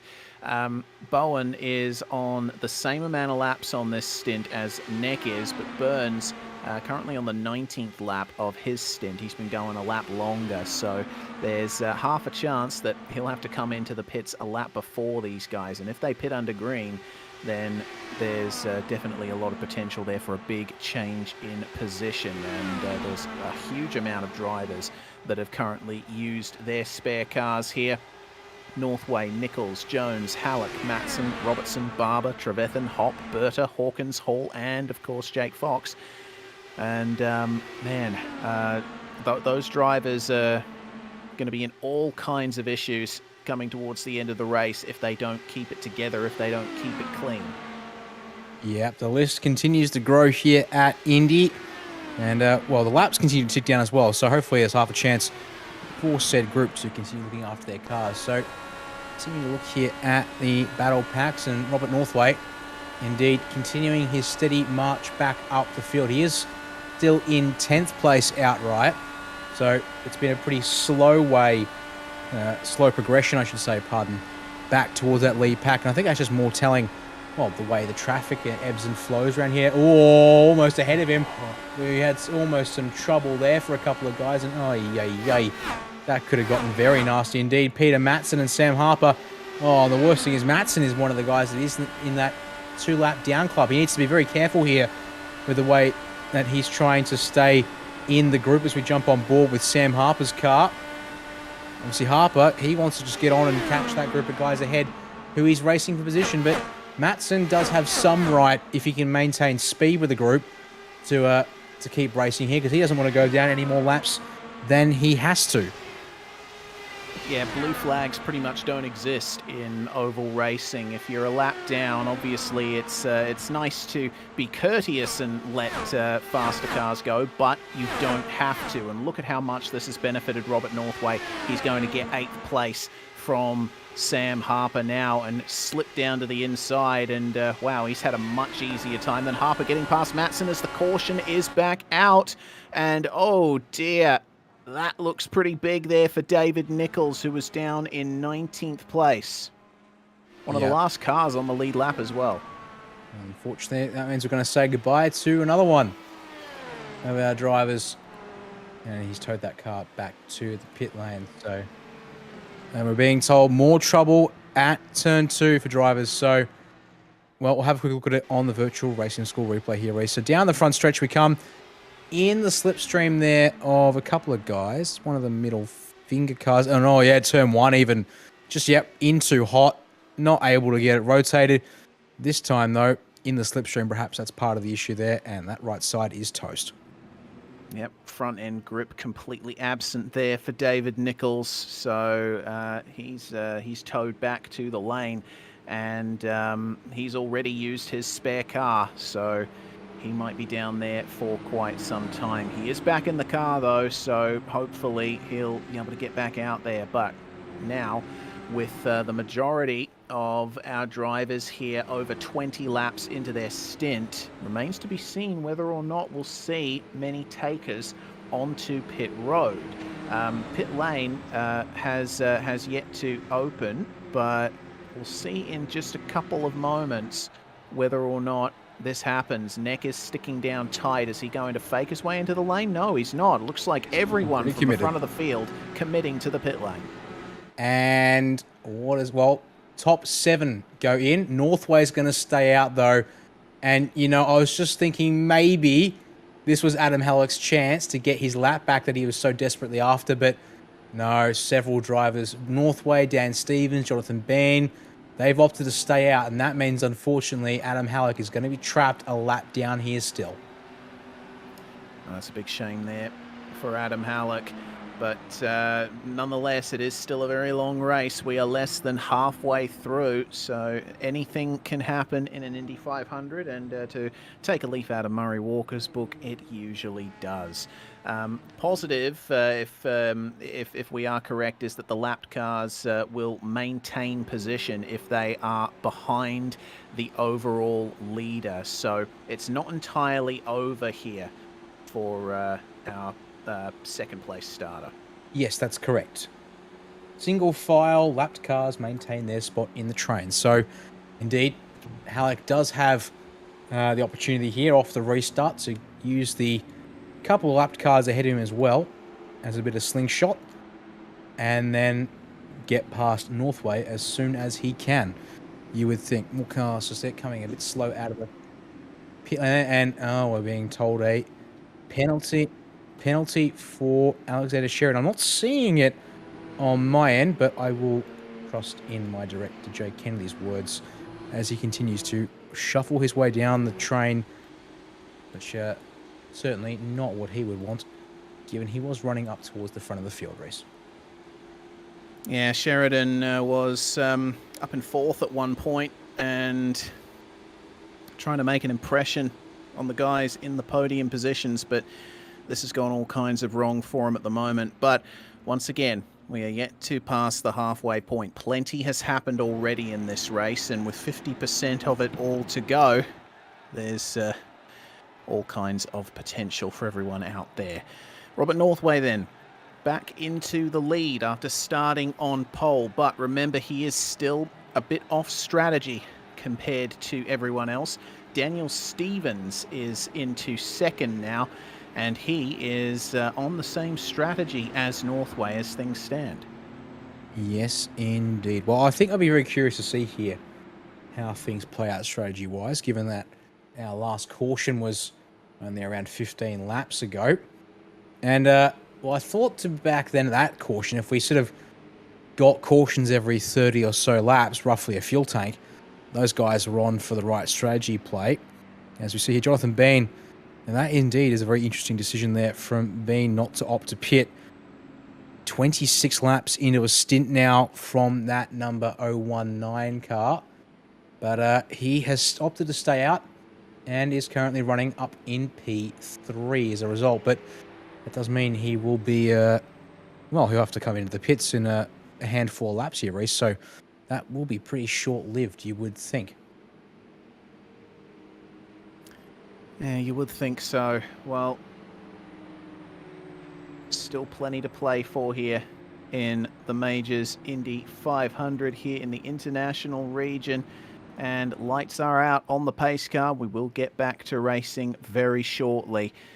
In fact, within a corner's time. So Northway back in a familiar position, and to his benefit, he has a couple of lapped cars in between himself and P2, 3 to be exact.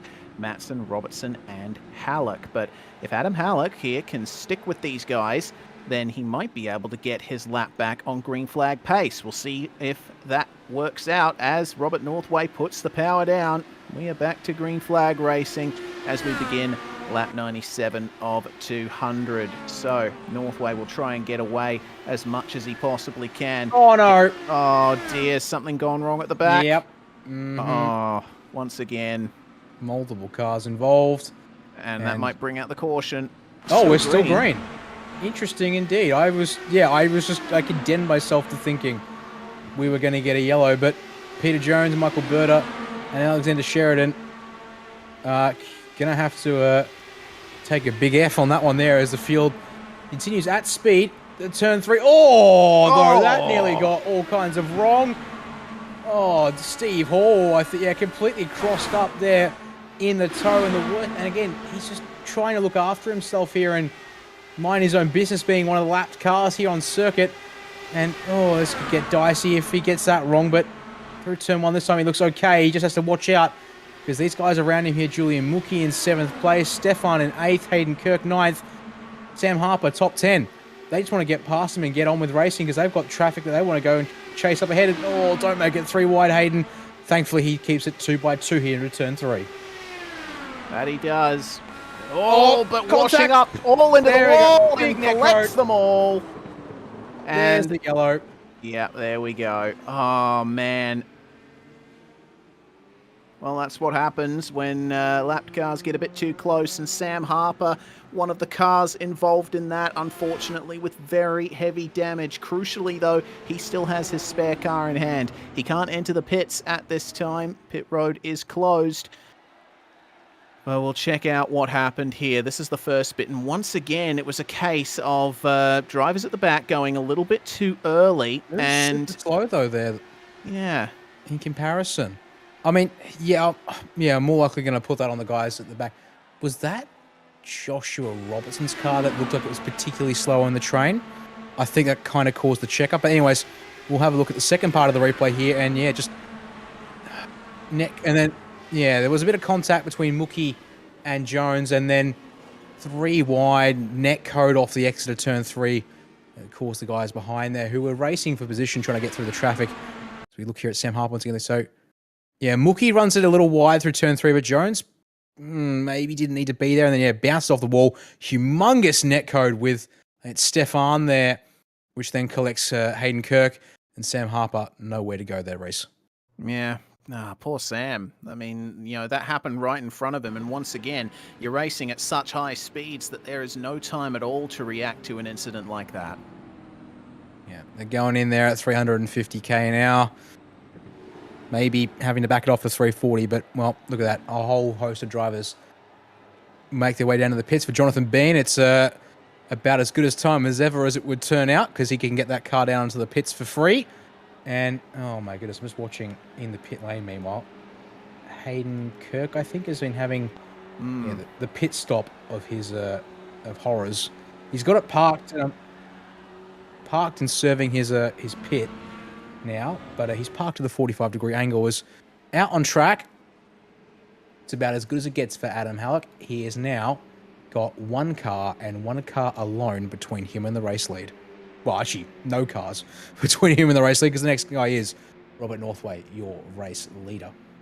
Yeah, well, don't forget that Halek is still down in the field in 16th place, but he will be able to get his lap back if he can get past Robert Northway here. Question is, will Northway allow him to do that?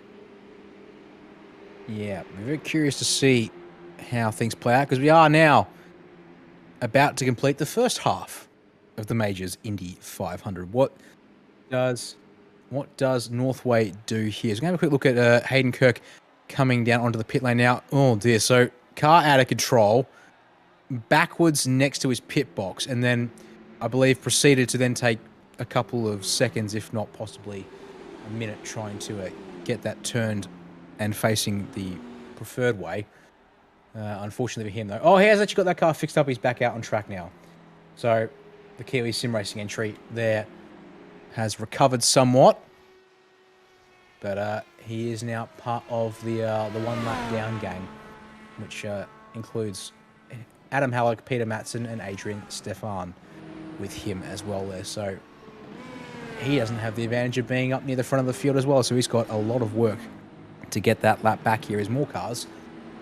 Well, just James Catchpole would seem, and Peter Matson also opts to bring his car onto the lane as well. Lights out on the pace car. We will be going green at the end of this lap. So the cars in the pits, Catchpole, Matson, Kirk's come back in, I think, to get a bit of extra damage repaired, maybe to top the tank up. Craig Hawkins and Michael Berta are in there as well. Yep, well, get as much fuel on board the car as you can, especially if you are a lap down, because you might just need it for all you know. And now we hopefully see the field bunch back up, because we can get everyone grouped up nice and closely. We won't have any issues with drivers seeing the green and then having to check for guys ahead, because we've had a couple of instances of that tonight, so we don't want to see too much more of that, if we can avoid it, of course. Right then, Robert Northway and Daniel Stevens, along with Adam Halek, the three cars in the field that are the furthest into their current fuel tank stints. Everyone behind them pitted a little bit earlier.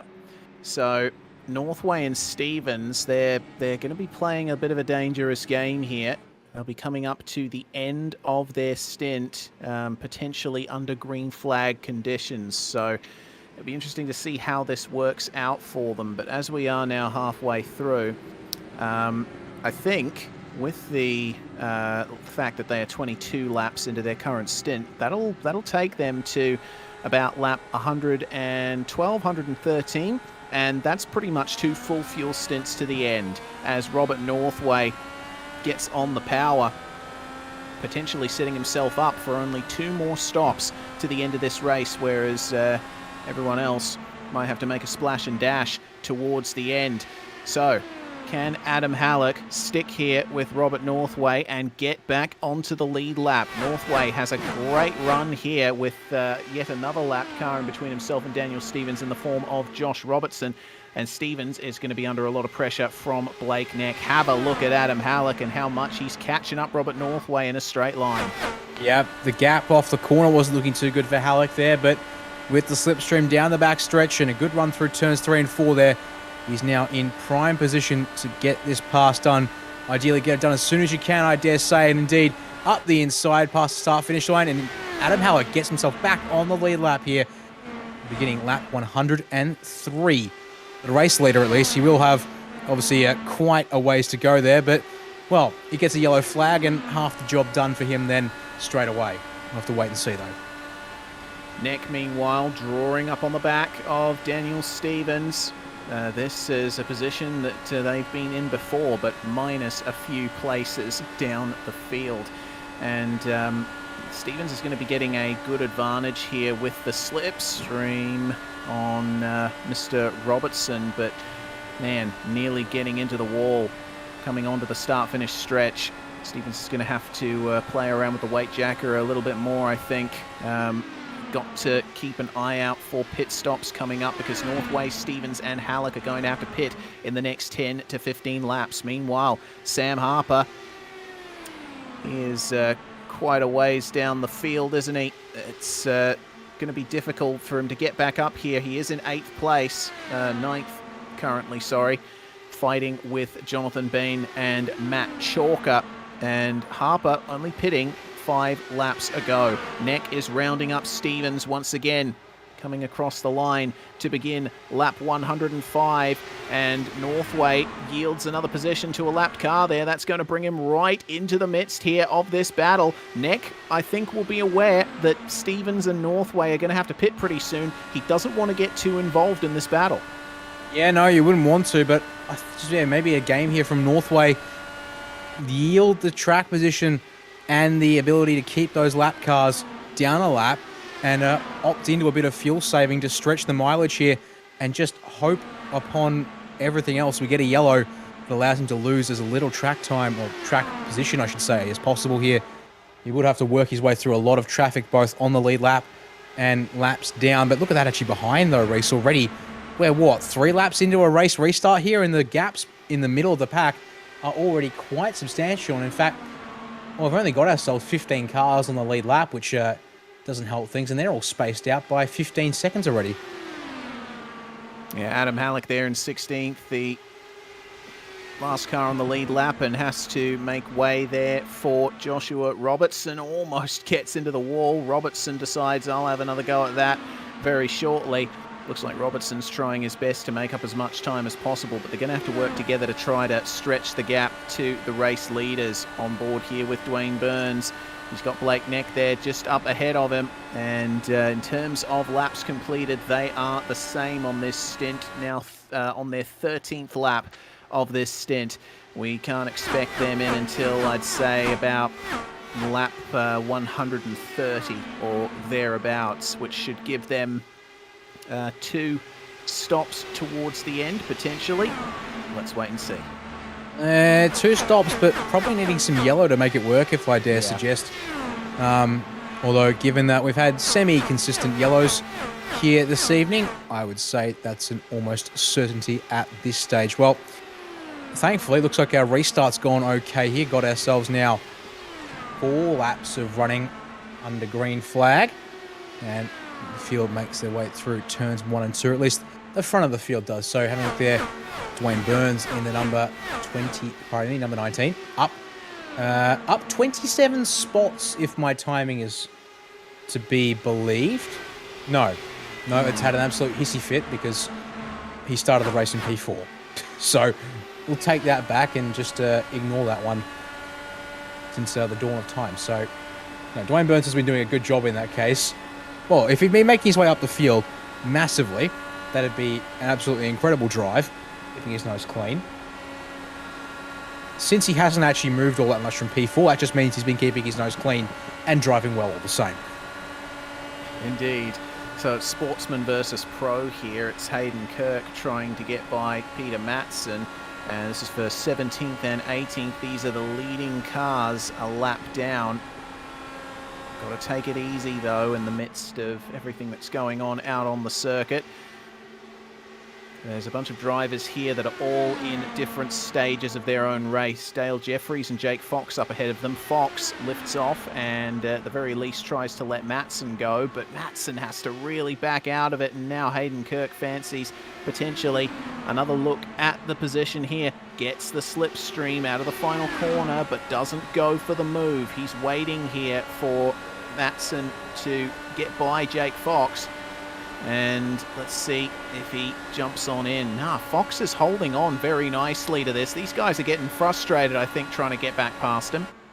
Yeah, and they're all on different laps down as well. Well, Matson and Kirk, as we said, are racing for position, but we've got Jake Fox, who unfortunately is currently completing lap 97, whilst the leaders complete lap 110, make that start of 111 now. Actually down lap 110, pardon me. So Jake is unfortunately a long way down, having multiple incidents this race and just trying to do his own thing. And then Dale Jeffries ahead is the first of our drivers 2 laps down. So all kinds of drama and fun and games here as they're all at very different stages of their race. We've got a replay. Oh, easy does it. Matson getting into the wall there.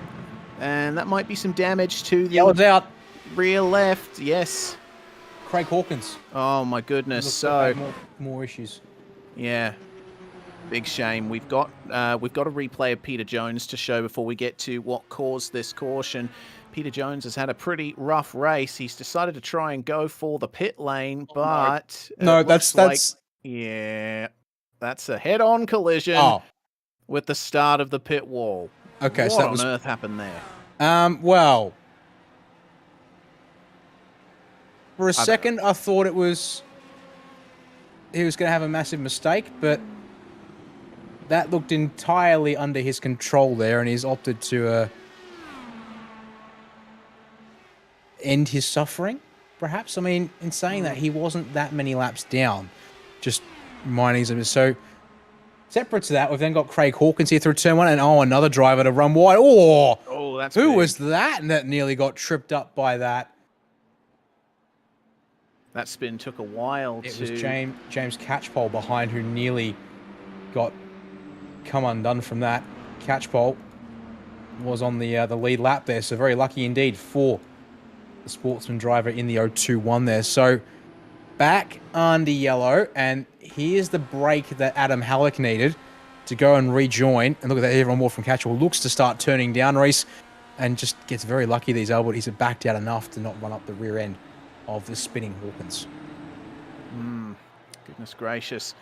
Well, no surprise to see that everyone at the front of the field has come in, aside from Phil Otto and Shane Bowen. They're 18 laps into their stint, but Blake Neck deciding to get back on strategy here with the likes of Robert Northway and Daniel Stevens.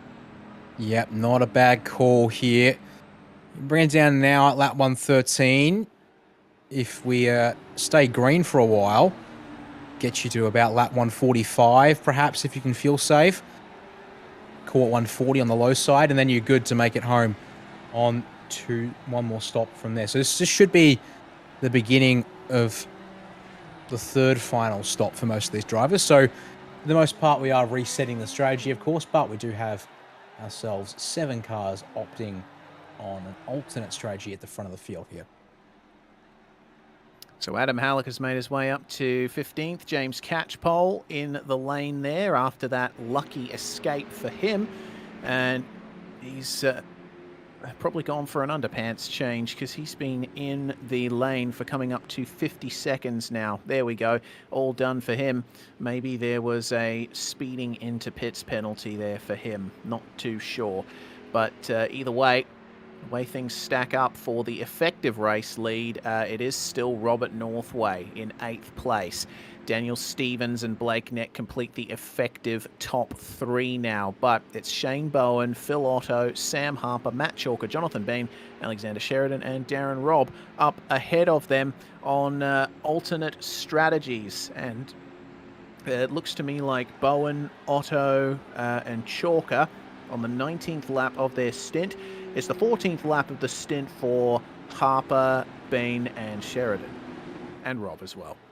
Yes, and in fact, a couple of drivers opting to bring it down the pits, namely Darren Robb, Peter Matson and Joshua Robertson. So there goes one driver opting to join the rest of the field on this strategy here with the yellow. And that will mean we are down to 6 drivers looking to stretch at the front of the field here as we come through turn 1, and we are lights out once again on the pace car. So one more lap to green again, and then we'll get ourselves underway once more.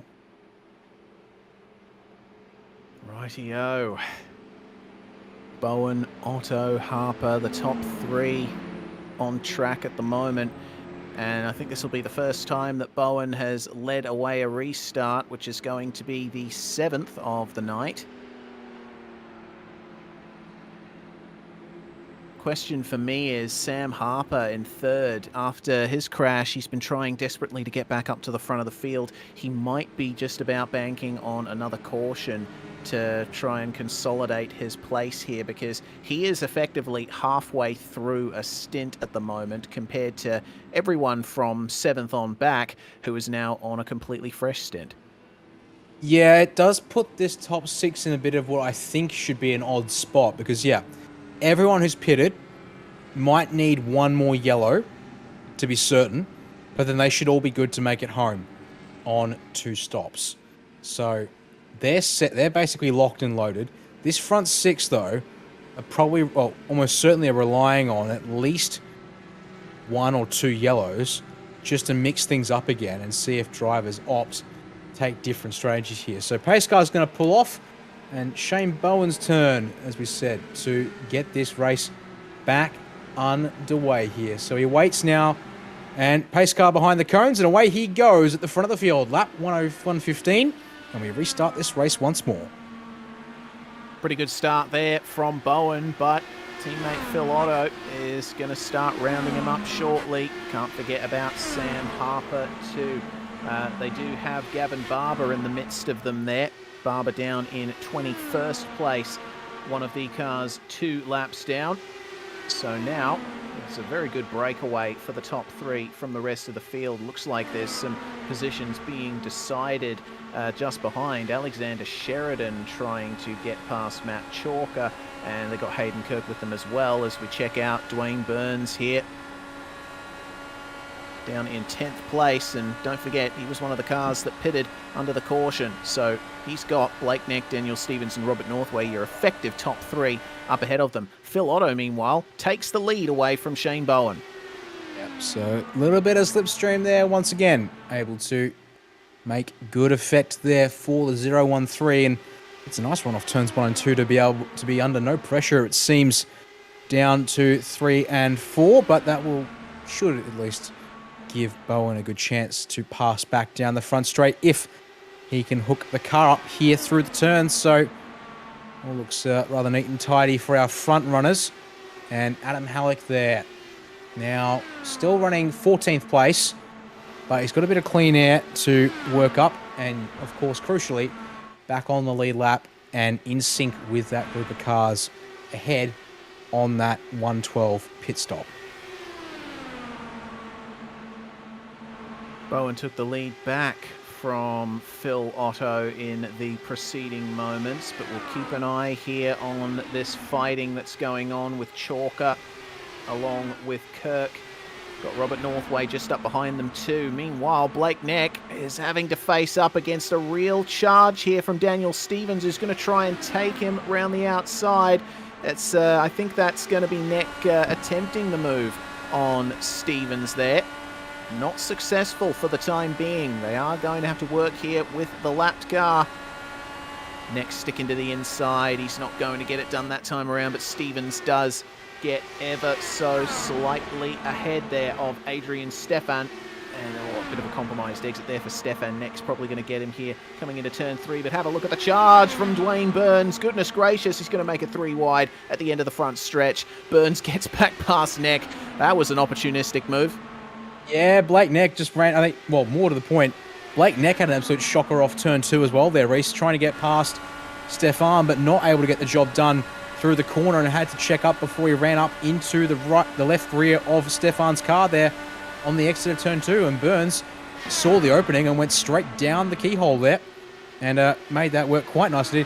Look at this, Blake Neck is still struggling to get his car turning through the corner underneath the lap traffic here. Oh, almost up to the fence on the exit of turn 2. Goodness gracious, take it easy, Blake. He's going to try and line him up here, but it seems Stefan has a car that's very strong on the high line. You see that he's just able to maintain pace with Neck at the apex. Looks like Blake has finally gotten his nose ahead, so I think Stefan might yield the position now, but Neck with a slightly compromised exit. He stands probably a chance of losing another position here to Dean Mole, and he's probably, oh no, he almost thought about doing the same thing as Dwayne Burns, but elects to stay behind and let Neck complete that move on the number 54. So Stefan down in 18th place. He'll be fighting with Hayden Kirk potentially soon enough. Have a look at how close this was here for Blake Neck. Just on the verge of grazing the wall there out of turn 2. What I would call about the limit of a sensible track limit usage as we go back to live pitches. And that's Dean Mole getting through on Adrian Stefan to clear the lap traffic once more. Back on board with the 36 of Halek, and he's actually just been given the suggestion of getting around Chasten Teets. That was actually for position, so Chasten playing the long game here and knowing it as a sportsman driver in the field tonight, he's not strictly speaking racing with Adam, and opts to play the courtesy game here. So good stuff there between those guys, and that frees up Halek to go after Julian Mookie, although he's also got to get through Stefan, who's the next car directly ahead on track as we look back up towards the front of the field. And that there looks like Hayden Kirk, indeed it is, trying to get past Darren Roll for position back in P16. Actually, no, pardon me. Oh dear. Oh, hello. Robert Northway. He's caught up here to the likes of Matt Chalker. Yes, so Chalker's in it's Matt Chalker there, who's currently in P6, who's just had Hayden Kirk pass him as a lapped car. That's brought Northway onto his gearbox somewhat, and Daniel Stevens is going along with him as well. So we've now got this three-way drag for the lead lap position. They're trying to, in theory, also go and chase down Alexander Sheridan, who's up the road in P5. So actually there, Hayden Kirk in the Kiwi Sim Racing entry. Bit of a obstacle, well, not obstacle per se, because he did pass Chalker there with some clear pace advantage in the draft. But again, lap cars mixing it up a bit for our lead lap drivers as we carry on here with lap 123 of 200. Looking back at Blake Neck, trying to find a way back past Wayne Burns as Robert Northway. I think we've just seen the same thing, Dan, going side by side with Matt Chalker. Unsuccessful in getting past him in turns 3 and 4, but might be able to line him up for a move if he can stay in the draft down the front straight. Compromised exit, though. He's going to have to wait a little longer, and Chalker taking a little bit of a defensive line there coming into the last couple of meters of the lap. Certainly in no rush to let Robert Northway go. Oh, yeah, I mean, that was incredibly ambitious. Into turn 3, as we see here, that's yet Northway and Chalker going at it. And well, actually, from that replay angle, it doesn't look as ambitious as I thought it was. But Stevens has got by Northway. Meanwhile, indeed, back to live pitches, and Northway goes down a spot, having lost a bit of the slipstream off of Chalker. So the number 3 machine, Stevens, gets through, and that now sort of sets up on this next group as Phil Otto's back to the race lead. Or was that Bowen going through? It's Phil Otto who's gotten back past Shane Bowen. Yes, gotten back into it. So this is a trade between Sportsman and Pro. So Phil Otto is the leader of the Sportsman class on track, but the effective leader of the Sportsman class is Julian Mookie down in P12 overall. So we've got to keep an eye out for those guys. There is Mookie at the moment, just hanging on to this pack, fighting for 7th place in the effective race lead, which belongs to Daniel Stevens. That is that's very true indeed. So the guys at Julian Mookie, they're just in about the right spot for now. But at the same time, with a couple of yellows, Phil Otto might find himself where he needs to be in the long run, but he certainly is going to be reliant on a bit of assistance there to make things stick. We see another car down on the pits. That's Michael Bertzer in the number 889. And oh dear, yes, look at that, 12 times apparently down the lane for him today. It's been a very rough race. Same for Craig Hawkins as well, who is the leading car of the drivers that have retired from this race. So, on to lap 127. We check a bit further forward to Dave Trevethan, who has been fighting here with Dale Jeffries for 22nd and 23rd overall. And Trevethan now lining up the move down this straight. Got to take it easy. Coming into turn 1, it's the tightest corner on the track. Staying high is Dale Jeffries, manages to keep the position. Trevethan's going to be almost fighting for position here with a car that is far out of position. In fact, that is Jake Fox, who is trying his best to work his way a little further up. He is some way behind, 13 laps to be precise, but it looks like Trevethan just yielding there, recognising that Fox is the faster car there, as there goes Robert Northway back past Daniel Stevens for the effective lead and 7th place. Nice move going into turn 1. Yeah, just not going down to the bottom of the corner there. And did drift up a little bit, as you'd expect with the wash and pushing the car into the corner, but good respect from both drivers. Get that pass done without too much fuss. And Northway is looking to have another go at Matt Chalker, and in fact, they're going to get past him because Chalker's bringing that car down on the pit lane. So there's the first of our drivers who is running that alternate strategy, who's had to come down early here. And this now sort of tells us Shane Bowen, Phil Otto, surely not long left for them either at this stage, because they will be coming on to 34, 35 laps apiece here, respectively. Yeah, indeed. I think we can expect them on the lane momentarily, so that should filter Harper and Bean through into the lead of the race. And Phil Otto is definitely pitting. Shane Bowen goes in just up ahead of him too. They managed to pull it up just in time there for the yellow cones at the start of pit lane. It'll be interesting to see where they filter out.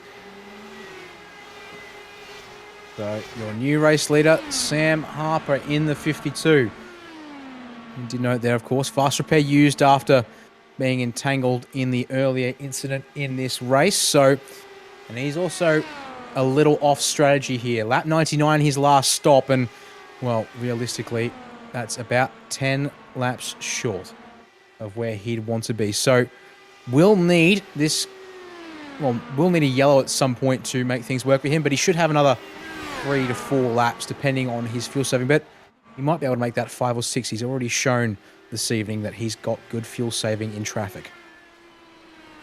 Indeed. Well, there goes Shane Bowen out of the lane. Phil Otto as well. Actually, it was Otto that we were looking at first versus Shane Bowen. The gap between them has extended quite a bit as a result of that stop. Phil Otto's lane time was a second longer, despite having a pit stop that was a second shorter. And in races like this, especially when you're pitting under green flag conditions, actually getting into and out of your pit box is crucial. You can gain so much time just on that alone.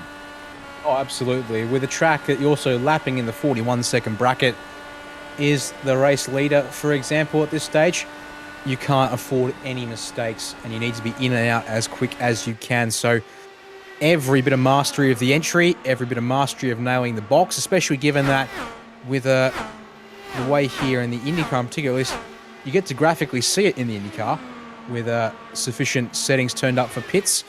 You'll see that your pit crew have to shuffle themselves on their knees if you overshoot or undershoot your marks in the box.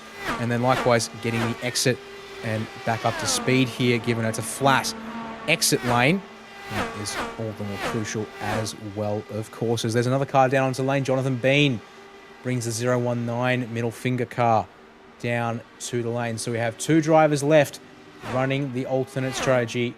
Not long, surely, for them now. And Neck and Burns are lapping 0.7 seconds per lap faster than Sam Harper, as Dwayne Burns tries his best to make his way forward. There is the comparison. Daniel Stevens still in the 42nd bracket, and it's mid-41s for Sam Harper. And they're coming up to the end of their 34th lap, are Sam Harper and Alexander Sheridan. Sheridan decides to pit first. Yep, Sam Harper's shown he's got the legs on that car to make its mileage work very nicely indeed. He's now got Hayden Kirk behind, who's also on the same strategy, trying to get back onto the lead lap. Unfortunately, that would be rather temporary as they come down the back stretch. And on board with Blake Neck once again. Now up to P5 for the number 42 car, and chasing down Dwayne Burns is his target Yeah, all looking rather neat and tidy. You can see there are 40.95 last time around for Neck. And again, comparing to the race leader, not as significant. And our race leader brings it down. So Robert Northway reassumes the race lead here, Reese. Righto. So Harper into the lane now. And it'll be interesting to see what kind of pit stop he can get done, followed in by Hayden Kirk, who is out of position relative to him.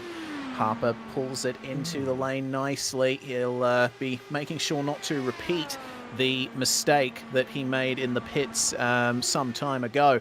Northway, crucially, in the lead by a second, and that means that he's not under much threat in terms of the draft. He can continue to lap, and he's in clear air as well, though there is a big pack of cars coming up to him there. But I have to say, Dan, the fact that Northway is where he is, it's really benefiting him at the moment. Harper, meanwhile, completes his stop, 9.5 seconds, and he is going to come out in 12th place, around where Shane Bowen and Phil Otto are. Yep, that's exactly where he's come out, and that's indeed Phil Otto directly in behind him as Harper looks to get back up to speed. Now, I have to say, very curiously, just Harper, with his fuel range in this race, might just have begun the start of those who need to make 2 more stops. Now, I think Harper needs a yellow flag to make it work, but I would not be surprised, folks, if that 52 car only comes down the lane once more towards the end of this race. He gets passed by Phil Otto there through down the front stretch, so back to 13th place for the 52 car. And crucially for him, obviously just needs to look after the car. Hang on a second, what's happened? Oh, the race leader has had a very close call off the exit of turn 1 through turn 2. Oy, oy, oy. The 889 of Michael Berta has been caught up in a little incident there, and that nearly tripped him up. It's caused the entire front of the group here that was running on the lead lap to I'll have to check up, but we've got multiple cars. Peter Matson has just had to come back down the pit lane. So replay on the right side of the screen. Berta a little wide through turn 1 and has run up the rear end by Matson. And then watch this. That's Northway there, has to back out and run up the middle of the track there. Oh, yeah. Oh, boy, Northway thankfully has had enough time to react and avoid. We stay green here as well, but it means that gap race that he had has been eaten into, and now Dwayne Burns sits 8/10 back and on the fringe of the slipstream. Yeah, this is crucial here. On ovals like this, the slipstream starts working from about 1.5 seconds back. We'll get the full replay here on board. Goodness gracious, that was lucky for Northway, and very well-timed reaction indeed. Just stay high, and that has worked out well for him. But it has brought Dwayne Burns and Daniel Stevens right back into this battle for the lead. And don't forget about Blake Neck and Dean Moll as well. Julian Mookie and, crucially, Adam Halek. He is in 7th place now on the lead lap, and he is working his way towards this pack. Yep, he is. It's been a very quiet phase here, but he has done very nicely for himself. Up the inside of Mookie into turn 3, and he's got that job done. Not too much of a fuss from the Sportsman driver in the 39 entry. So looks to keep the race going here for him as he does now lead that Sportsman class. So top 6 now, all pro, as we get lap 140 of 200 underway here at Indianapolis. All right, now we're getting into the very interesting stage of the race. It's those final 50, 60 laps that really make the difference. Northway is certainly catching up to these guys, putting them a lap down. The likes of Dave Trevethan and Peter Matson. Looks like Dwayne Burns has gotten by Matson without much drama, but oh boy, have a look at that. That's Dean Moll getting by Daniel Stevens round the outside. Moll is starting to make a few statements here as goodness gracious. There goes Adam Halek, and Stevens jumping into the lane. That's a bit early, I have to say. He's only 28 laps into his stint. Well, that tells you a lot about the way he's been burning fuel. Now, I was just talking whilst you were away, Reese, about Sam Harper, who is now 13th place. But one caution period, and he is in sync with everyone else who actually need to pit in the next couple of laps. So even though he's been slow in the later parts of his stints, I think that's more Harper been stretching fuel. And I would say just one more caution and expect that number 52 car to be back in the race at the end of it all, because he should be able to leapfrog some guys Indeed, he actually leapfrogs Dan Stevens, who's down and off the lane. But yeah, 60 laps to go here for Stevens. He's going to have to save the fuel, and he's at risk of going a full lap down to Northway here, even though he came in from about P5. Yep, well, that's the way things work under green flag stops, and have a look at that. Northway's going to snatch any draft he can get off Daniel Stevens and puts him a lap down. Meanwhile, oh man, it is very close for many of the positions around the racetrack. Blake Neck we do have to think about, because he is a lot better on low fuel than a full tank. It's at the end of those fuel stints that you really start to see Blake Neck making those moves, and he still holds on to third place behind Dwayne Burns, though he does have a little bit of extra time to make up. That said, took 3/10 out of Burns on the last lap. Have a look at that gap. Yeah, look at that run through turn 2 there for Neck. Closing in quite quickly there on Burns as they make their way down the back stretch. He's obviously not going to be there for turn 3, but down below the line a little bit more is Neck. And then into turn 4 again, lower through the corner, just getting whatever he can onto the inside of the front wing there and just give himself the grip. Not quite able to make anything work here. As at the front of the field, Stevens gets back past Northway, so puts himself back on the lead lap here. But yeah, if he keeps the kind of, like, obviously now, down a 28 lapper, he is on the margins. He knows he needs to now save fuel and get 2 30-lap stints out of the car. Whereas all these guys here are working their way towards being able to do 2 28-lap stints and save absolutely no fuel whatsoever and make it home to the end of this race. So it's a battle of the one man who backs off a little versus everyone else. Okay, Northway jumps on in, and Dwayne Burns is going to follow him in as well. Just pitting behind them there is Adam Halek. So Halek is really making a big statement here as Neck continues on out on the circuit. Dean Mole, Julian Mookie, and Chaston Teets, our top 2 are Mookie and Teets in Sportsman. They are running incredibly well. But now we'll check out the onboard here from Daniel Stevens to see what that pit stop has managed to do for him versus the likes of Northway, Halek, and Burns. Halek pulls it into the stop there. Northway and Burns complete their stops, 10.1 and 9.3 seconds each, as Daniel Stevens is now on the start-finish straight. Dwayne Burns still getting up to speed, so is Northway. How's this going to work out for Stevens? Well, they are out just about, coming through turn 2 now. Have a look at this.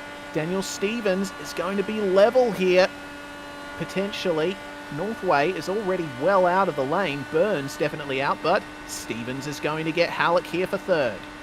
Yeah, well, that's getting a position back, I would put it that way. Yeah. So, to be honest, it actually feels like it's a loss for Stevens in this cycle, because he was up close behind Burns and Northway in particular, and now he's quite a ways back, and here comes Halek back down the front stretch. Meanwhile, drivers coming off the lane. Blake Neck is out, and he's going to cycle back into, looks like it could be P5. Yep, Northway's going to get 4th place off of Neck here at the pit exit, and not by much, but crucially there, going the overcut here today seems to be valuable.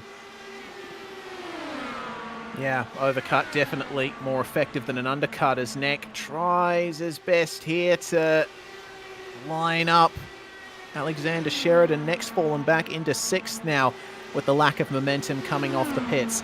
So he's got quite a bit of work to do, and Sheridan is off strategy compared to him. Sheridan is now 13 laps into his stint, around about the same kind of strategy that Sam Harper in 3rd is doing. Now, I'm just looking at this here. Since when did Shane Bowen go and pull 4 seconds on Phil Otto during this stint? I don't know when, but it's happened, and he's currently out just minding his own business, cycling around. Now, he's 5 laps or so short, I reckon, of making this work, unless we get multiple cautions, or he just comes down the pits off sequence to fix things up for him. As Michael Berto's down the lane once again, the 889 seems to be making a nightmare of trips. In fact, he comes down the pits because he has a mechanical black flag. I was told a while back that he'd just done 15 stops in this race. Well, make it 16.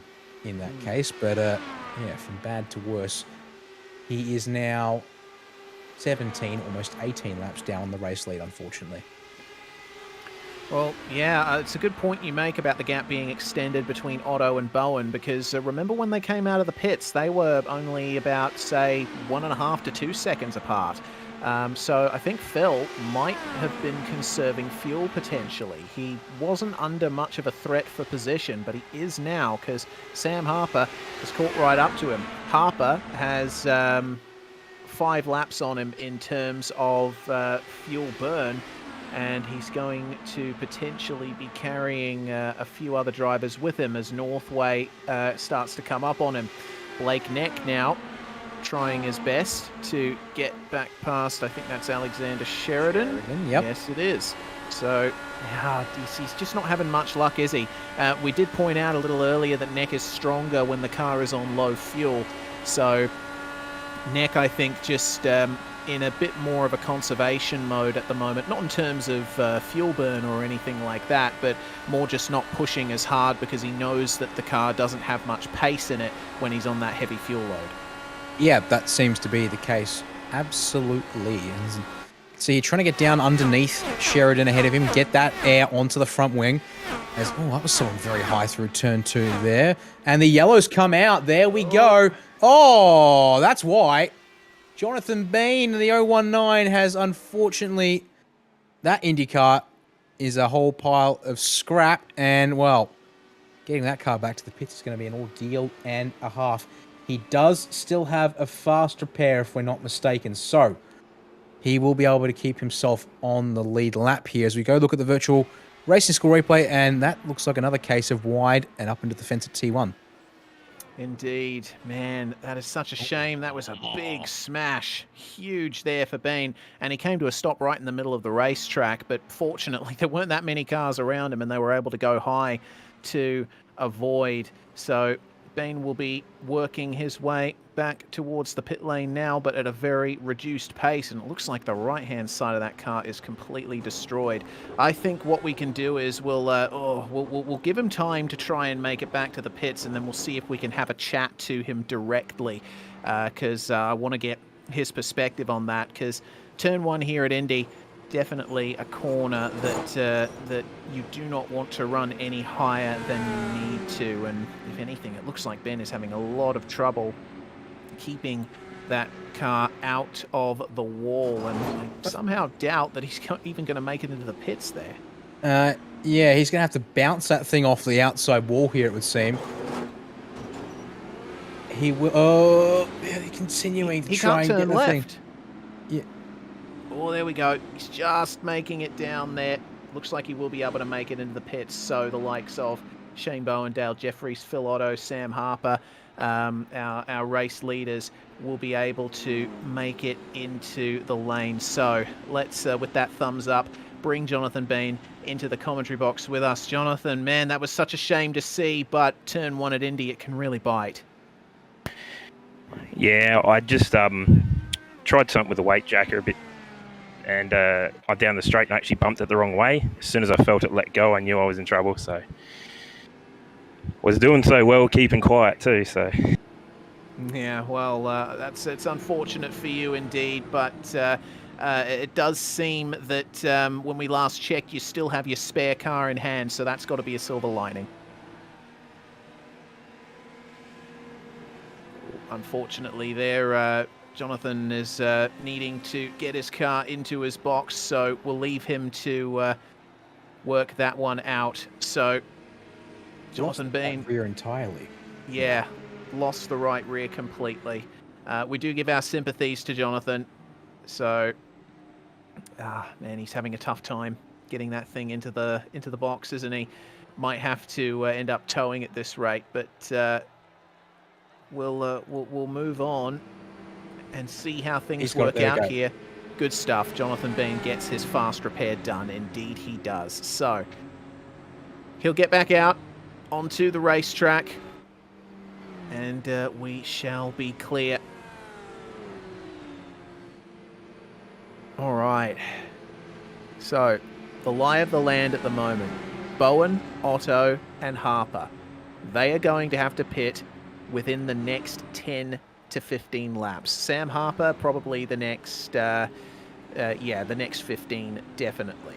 Robert Northway, meanwhile, along with Blake Neck, Dwayne Burns, Adam Halek, and Dean Moll, they are the ones who will filter in as we have Bowen into the lane. Phil Otto has followed him in, but Sam Harper is going to stay out. And makes sense here, that decision by Bowen and Otto to come in under caution, lose as little time as possible, try and get themselves back onto the strategy with the rest of the field. There's going to be much less of a gap in terms of fuel load now.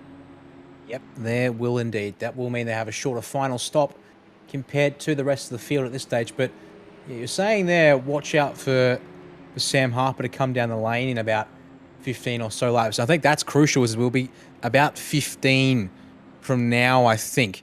Maybe 14 or so laps. And that puts him at about 168, 169 into this race, which means that he will be on the cusp of making it with one more stop. The problem for him, obviously, is that the guys behind do not need to fuel save. They can go flat out, whereas he will have to continue monitoring his fuel numbers here to the end, and possibly in that final stint as well to make it work. So, obviously, he's trying to manage things there, whereas everyone else can push. And I'm going to be very curious to see how things go here for those guys. What do they do with him now that he's out here? And he doesn't have... Actually, pardon me, he has one lapped car in the form of Hayden Kirk to potentially provide a short-term buffer. Although whether he lets him go like we saw in the last restart, that might be a very interesting decision for him as well. Because if he can get some kind of car in front to offer some slipstream, that might just be what he needs. As we're going to stay on board here, Reese, with Dan Stevens in the number 3 machine once again, currently running in position number 7 for this restart here at the end of lap 153 of 200. Pace car pulls in. We now wait for Sam Harper. We do indeed, and Harper goes nice and early as soon as the pace car enters the pit lane, getting a good gap on Hayden Kirk. Crucially, Kirk and Harper are on the same fuel load, but Stevens already trying to make up some extra places there. That's Jake Fox letting him by. Fox is down in 24th place, so not a change for position, but it does release Stevens to try and chase down Dean Moll. MFR and Kinetic Avatar seem to be the two teams to watch here today, aside from the smaller team drivers like Harper and Neck. Something going on? Something's happened to Jonathan Bean and Shane Bowen. They're in the first couple of corners. They've both towed to the pits, so we stay green here with less than 50 to go now. And, that's really unfortunate. We just saw Jonathan fix his car up. And he's just said something about being checked up. And the apology here's the replay thanks to Virtual Racing School. So, focusing here on Bowen in the Kinetic Avatar car. Being ahead there, out of shot. Through turn 1, and oh no. Yeah, Ben had Matt Chalker up ahead of him. That's the checkup he was talking about. And then he got down below the white line and the rear end of the car got free. Unfortunately, Shane Bowen didn't have anywhere to go, so ended up collecting him. That is huge there. Bowen leading many laps here in the middle stages of the race, but we'll focus back here on our race leaders. Robert Northway with Sam Harper and Blake Neck in hot pursuit, and have a look at Blake Neck here. He is really trying to round up Sam Harper now, and there will be a minimal tyre difference between these guys. Neck pitting 10 laps ago, Harper pitting 21 laps ago. As we've said, tyre drop-off is not that huge here in these cars at Indianapolis, but it can certainly make an infinitesimal difference. Yeah, the crucial thing that we're told about the way this car works is it's the heat due to the way you push the car. If you're trying to be aggressive and pass guys and you can't make it work, or you're having just pass lots of people and continuously on the attack, that's when you'll feel it, because you overheat the tires and then you can't drive the car as fast as it can go. So the thing here is going to be all about balancing the speed out of the car as well as the heat load you put through the tires. If you can keep those tires in a balanced position, then it should be able to behave here. As through turn 2 they come, and Neck continuing to stay behind Harper, which does give Northway that breather of 0.7 of a second at the moment for the race lead. And crucially for Robert Northway, Hayden Kirk managed to pass him. So Northway now has the benefit of a slipstream there up the front of the field. He can keep that gap up between them and certainly hope that Harper and Neck will fight over this second place and give him even more of a gap. There goes Blake Neck in the draft. He's not quite close enough to go for the move into turn one. I think just lifting off and biding his time. But they're going to have to keep an eye out for the guys behind. Burns, Halek, Mole, Daniel Stevens, and our sportsman leader, Julian Mookie. This is going to be interesting for sure as we check on board with Adam Halek. Got Burns there just up ahead of him. Halek has had the mother of all fightbacks here, along with Sam Harper. But for Adam Halek, it's an even better situation because he's right on strategy with the rest of the race leaders. Yep, he's got the fuel to burn, and now he just needs to get the time and places back and continue his march up the field. He's got himself right in behind Dwayne Burns here, which is quite nice. But again, look, it's through turn one, just trying to find a bit of space for himself as we then flick forward to Sam Harper, who still is able to hang on to P2, but the gap is up to 9/10 ahead. Surely Blake Neck thinks about a move here down the backstretch, and in fact he does. Look at that. Straight line speed difference thanks to the slipstream. And I wouldn't be surprised if there's a bit of a fuel mixture difference in there as well, Reese. And straight past goes that number 42 up to P2. Yeah, very well executed there for Neck, and I think Harper just wouldn't have been too fussed about letting that go. He knows that he's off strategy to the rest of these guys. Kirk then still giving the slipstream to Robert Northway, and as I mentioned before, he did get past Robert Northway a few laps ago, so that is benefiting Robert Northway in the slipstream. Dean Mole now we ride on board with, and Mole has got Adam Halek and Dwayne Burns up ahead of him, currently running in 6th place. And Dean has been able to keep his car in and around that top 5 overall all race.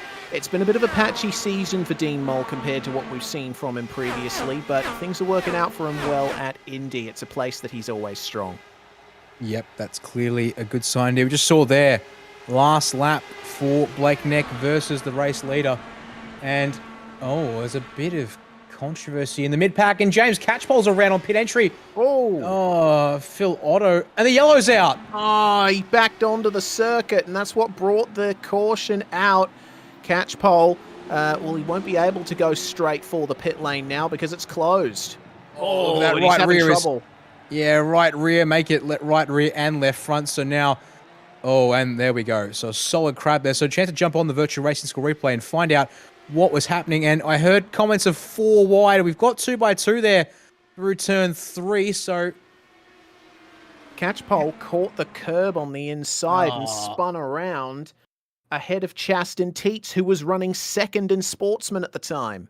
Oh, boy. Well, Teets is still moving on track, so he seems to be okay for now. And, as of half an hour ago, actually closer on 50 minutes, actually, he had a fast repair still in hand. So we wait to see when the pit lane opens, if that's still the case. So just on board here with Teets, look at that, just a little bit of a wash, a little bit of a wobble, and then obliterates the left front. Although, look at...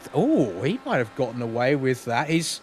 Actually, if you look at Chaston Teets' car currently, maybe some minor damage to the left front, but he may have gotten away with that mostly. And now the question is, presumably at this stage, he would come and take a fast repair. He is 11 laps into a stint, and we are a little bit too far for anyone to try and gamble on filling up and then fuel saving to the finish. I certainly wouldn't be thinking about it at this stage. But maybe Chaston here can get away with staying on track. He has the fast repair in hand, that is true. And he doesn't have a mechanical black flag, so maybe he tries to stay out here. No, given he did end up in a pretty hefty wreck there, he's going to bring that car down to the lane and make sure it's good to go on the restart here. Well, Robert Northway stays out on circuit, but Blake Neck, Dwayne Burns, and Dean Mole have all brought it in. This is a big difference in approach to this caution. Northway probably thinking that cautions will breed cautions, and he might come back in very shortly. but oh, who knows? He might have missed a trick there. Well, I think at this stage, we're a little... we are too far out for the guys to go flat out to the end. Yeah. That's undeniable. They're 38 to go. We know these cars. We're seeing drivers do as little as 28 when they're not saving. So there's also the fact that Sam Harper is still circulating here, having last pitted on 134. He's had 2 yellows here to stretch this tank, but he's only got about 5 or 6 laps, I reckon, left in that car. Now, that puts him on the cusp of making it work for him from second place, but realistically, yeah, we need another yellow in the next 5 laps, I think, to give these guys a chance to pit and then save under yellow for 2 laps while they're on a full tank, and then they should be good to make it home to the end. So these guys who are pitting now, they're absolutely relying on a yellow to make things work, but I think realistically you needed another safety car to come in another 5 laps to be able to come in and be comfortable and make it home to the end from here. Well, from there, I should say. Oh, dear. Well, it's still completely unclear who is going to come away with victory here at Indianapolis. It's been a tough race for many of the drivers out there tonight, but Sam Harper and Adam Halek in second and third with some brilliant comeback drives, and Daniel Stevens in fourth. We still have 8 cars with the spare car remaining, and surprisingly enough, that includes Chaston Teets. He managed to get those repairs done without using his spare car, and he is in 13th place at the moment. He's fallen down to 4th place in the sportsman class, but still, he has every chance here of still salvaging a result. Yeah, I mean, I was wondering, the way his car repaired itself after the incident, there's maybe a chance to get away with there. And, well, looking at the pit stop times and everything, it looks like he may have just opted to go for fuel and tyres and whatever repairs showed up when he pulled into the box. I suppose, given you are under yellow here, you could afford to sit there for a bit if you want to try that game. Maybe come to the lane once or twice to try and fix it up. But he's in a decent spot if that car is still behaving or still running at full performance. Just the question is if he can get back up towards the guys who are leading sportsmen, which at the moment is Matt Chalker and Phil Otto. But they have one more stop to go, whereas Julian Mookie might be able to make it work here right ahead of Chaston if we get more yellows to finish this race out. Okay, I'm trying to build a picture in my mind of what this these last 36 laps are going to look like, but there's just so much going on, so many possibilities. I think we're just going to have to wing it and call it as it comes. Pace car will be coming in very shortly. Robert Northway making the decision to stay out under this caution. His main competitors, Blake Neck, Dwayne Burns and Dean Mole, deciding to pit. They're in 8th, 9th and 10th. Northway puts the power down ahead of Sam Harper and leads us away for the next restart, the end of the 8th caution here in the International Indy 500 in the Majors Series, and it's a very good start for Northway. He's been able to keep Harper behind him, but Harper is going to be lining him up, I would say, very shortly with a car that is 10 laps worth of fuel lighter, and he's dragging Adam Halek along with him. So Adam Halek also making the decision to stay out under that last caution. Once again, we'll be fighting with Northway for a top position here on track. Absolutely indeed. Now, this is good to see here from Sam Harper. He stayed with Northway this time on the restart. Northway obviously doesn't have anyone to allow him to pull along. So the question is, I would have thought here Harper, he doesn't have much fuel left in that car, but he's up the inside here at turn 1. Reeson almost got the job done, but again, just that bottom line does not have the momentum that you need to get the job done. He's going to try again through turn 2, but all they're going to end up doing is opening up a side-by-side run, and Halek is now switching back and forth between them to pick up all the slipstream in the world.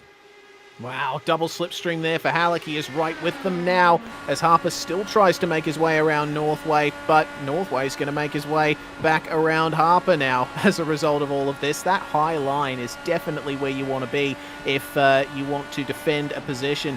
Really, you have to get into the slipstream early and make sure that you are well past the car you're trying to pass before you get to the entry, and that's exactly what Sam Harper just did there. There we go. Gets the job done this time by 34 to go at turn 1. So there's an indication of what you need. But what does Northway does not have the run off the corner, though. Unable to get the car down underneath to get the drive. So there you go. That's going to give Harper a lap here of green flag running. But I'm very interested to see that he's opted to go to the front of the field here. He's one of the more marginal drivers on fuel here, given that he needs to make one more stop. And unless we get a yellow in the next couple of laps, I would think that stop comes soon under green flag conditions. Now, if you can dictate the pace here, that's not so bad, of course, but I would have thought stay behind Northway perhaps, see if you can eke out an extra lap if you're close to making it, but that may also be an indication here, Reese, that he's not going to get an extra lap whatever he does, so best get to the front of the train here and dictate the pace. Well, here's the thing for Sam Harper. There's now 33 laps to go. Oh, dear. Peter Matson with an issue, and the caution is out. There it is. Now, think about it here. Sam Harper, he can pit here and still come out in the lead, potentially. He's going to be spending a bit more time stopped in the lane, but I think everyone else would want to come into the lane to make it no stops to the end. So we watch here the replay real quickly, Reese, of Halek. Pardon me, sorry, no, not Halek. Peter Matson through turn 1 was all good, but up high through... okay, so all good through turns 1 and 2. Where has it happened? Yes, started 166 at turn 1 is your answer. So we'll get that back for you now in a second, folks. So here we go with the replay. Start lap 166, Matson down the front stretch, and surprise, surprise, another drive. Oh, no, don't mind that. Hello. Contact. Who's put him up into the fence there? That might Matt Chalker. Oh, dear. Second place in sportsman class and just drifts wide of the apex. Yeah, just a little bit. Yeah, a car's width was there, but yeah, not much more than that. And Chalker used up all of his allotted extra width. And unfortunately, that is Matson deciding to call it a day done in that machine there. So pit lane opens this time by, I expect everyone who pitted back on lap 140 or thereabouts to come down here. The question is, does Alexander Sheridan, lap 151, stay out? No, he comes down. Phil Otto, he opts to stay out. So he's going to throw the dice here in that sportsman entry. But he is entirely reliant on another yellow to bring it down the pits, whereas all these guys here, they should be good. Maybe a tiny bit of fuel saving, but we should be two to go here, which means we restart with 29 laps remaining. That's not all that much of a fuel save from these guys here. No, in fact, it's probably just about a full tank if you're running at full chat, and with the amount of slipstream that these guys will likely have, that's going to work out really well for them. So Harper, Northway, Halek, Stevens, and Sheridan, they come out from 7th back. And yeah, look who won the race off pit road. In fact, we might actually want to have a look at that one if we can, because it was very, very close at the pit limiter line. But yes, Harper, he would have had more fuel to take, but only to the tune of 1/4 of a second, apparently. So that's how marginal it was, but that also talks to Harper hitting his mark. So replay here at the pit exit run. Harper pulls out from the 3rd box there, and just by about, what, 1 Firestone's width there? Yeah, something like that. Very close, but crucially, that has put Sam Harper still in contention for this win. You know what? That caution came out at the perfect time for him. He was looking at potentially pitting under green flag, but were it not for that incident, well, we could be looking at a very different race here. Oh, absolutely, yeah. I mean, pitted on lap 135 under green flag conditions, then has had a couple of yellows to stretch the stint, and yeah, yellow comes at just the right time. You know, I'm going to look, hopefully, if he stays in the podium positions, if not, the race win. See how things are looking for, well, how the field was looking for him there with that pit stop in particular. More cars peeling off into the pit lane, but it's Dave Trevethan and Darren Robb, actually, the other car there. So one of our Pro Class drivers who had stayed out opts to cycle around for a bit here, but with 1 lap to green, indeed, yep, 1 lap to green now. Means that those guys will come out with even less fuel saving they'll have to do here, Reese, and they'll have, well, 29 laps of racing and only 1 pace lap under their tanks here, so that's going to be important for them.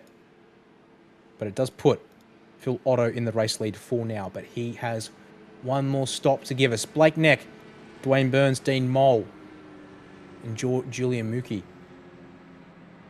Very, very marginal. But they could do it.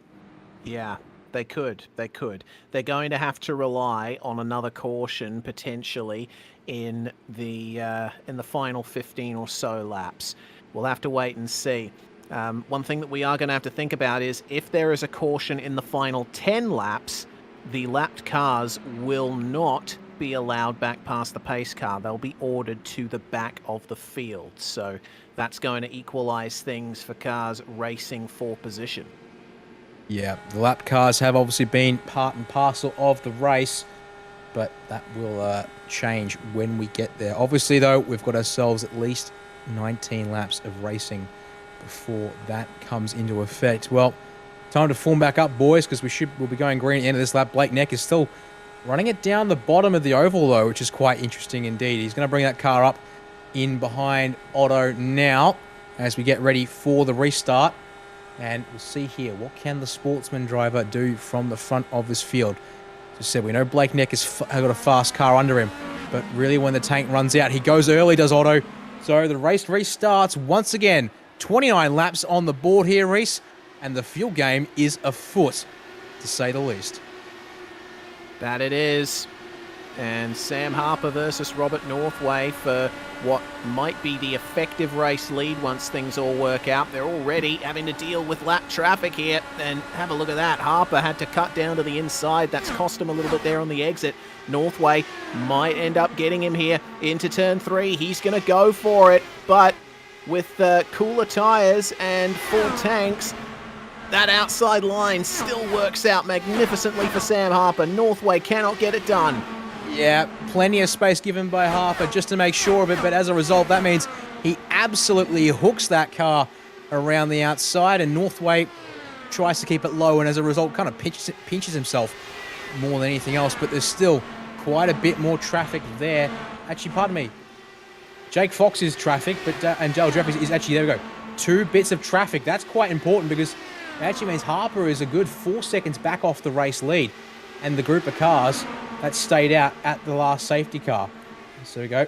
Northway just has to tuck into line behind Harper there, Reese. But, our traffic is dealing with itself. And next up is Adam Halek, and he wants to get past them as well so he can join the fight! Oh!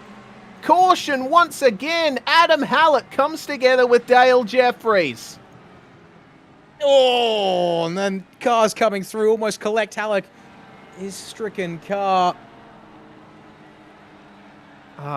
That is effectively race over there for Adam Halek. Even if he does get back out onto the circuit, he will not be competing for those top positions. Now, what does Phil Otto do? Blake Neck, Dwayne Burns, Dean Mole, Julian Mookie, I think they're all going to elect to come in here. We'll get another view of it here. Halek was looking to try and get past Dale Jeffries, but you'll see that Jeffries cuts down here. Halek, well, it looked like there was a little bit of understeer there for the number 36, but at the same time, we did see Dale Jeffries try and go down towards the inside. Jeffries comes down. Halek runs up a bit. Yeah, he wasn't too impressed with it all the same, was Halek.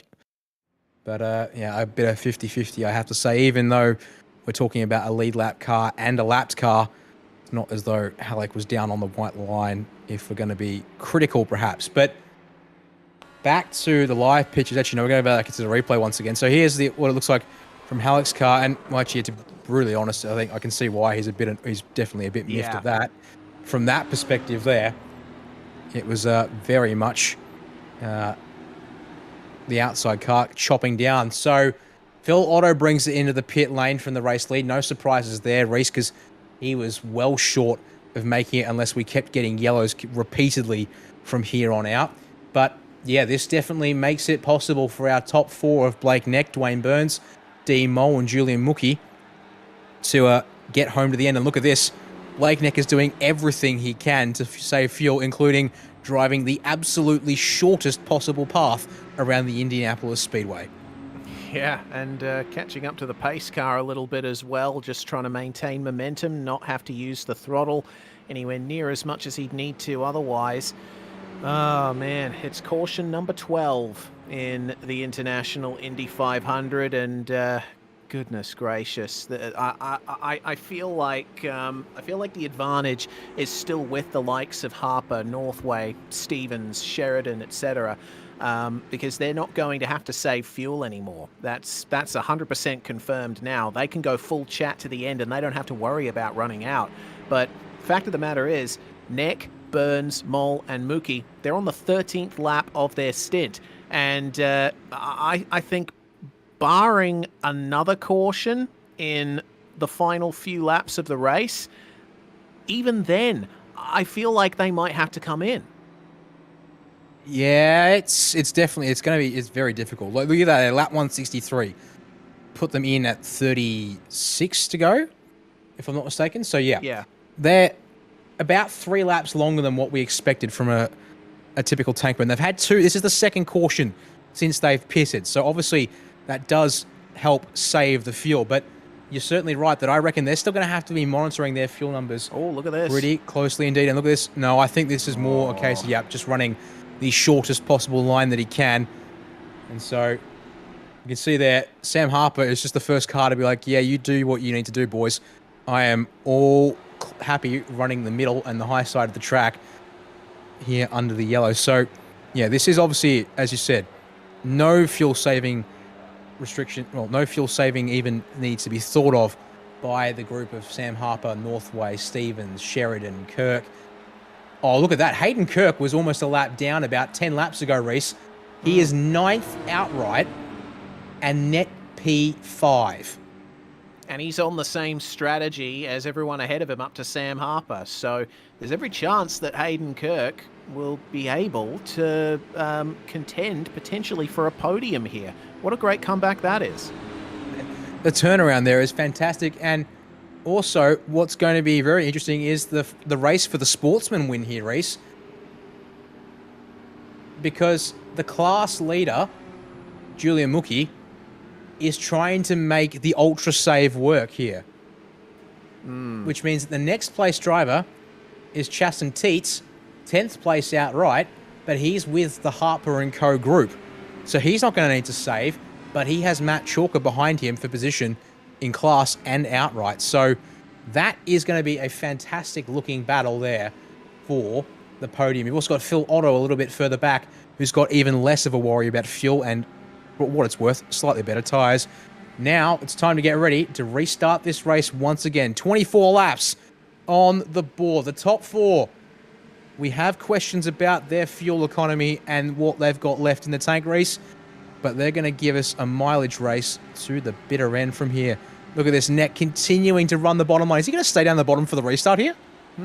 Potentially. Let's see what he does. Pace car is in. I think Neck is going to stay down there. He's not going to give any advantage at all to the drivers who are staying up high, like Dwayne Burns.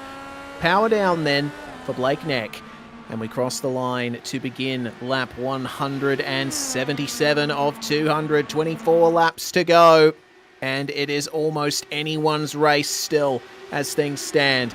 Burns and Mole rounding out the top 3 right now. And have a look at the run that Dean Mole has here on Dwayne Burns. He can afford to back off a bit here in the slipstream. He's probably running a leaner fuel mix here in this draft. Blake Neck is the one at the greatest disadvantage at the moment. He has no one to help him in the slipstream.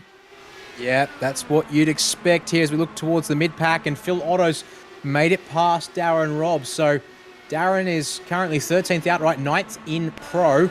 But now we've got ourselves 2nd, 3rd, 4th, and Sportsman all on roughly the same strategy.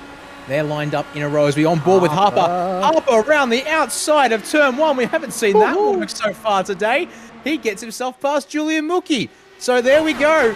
Here come... Oh, Northway in the fence. That was a rub in the fence at 2.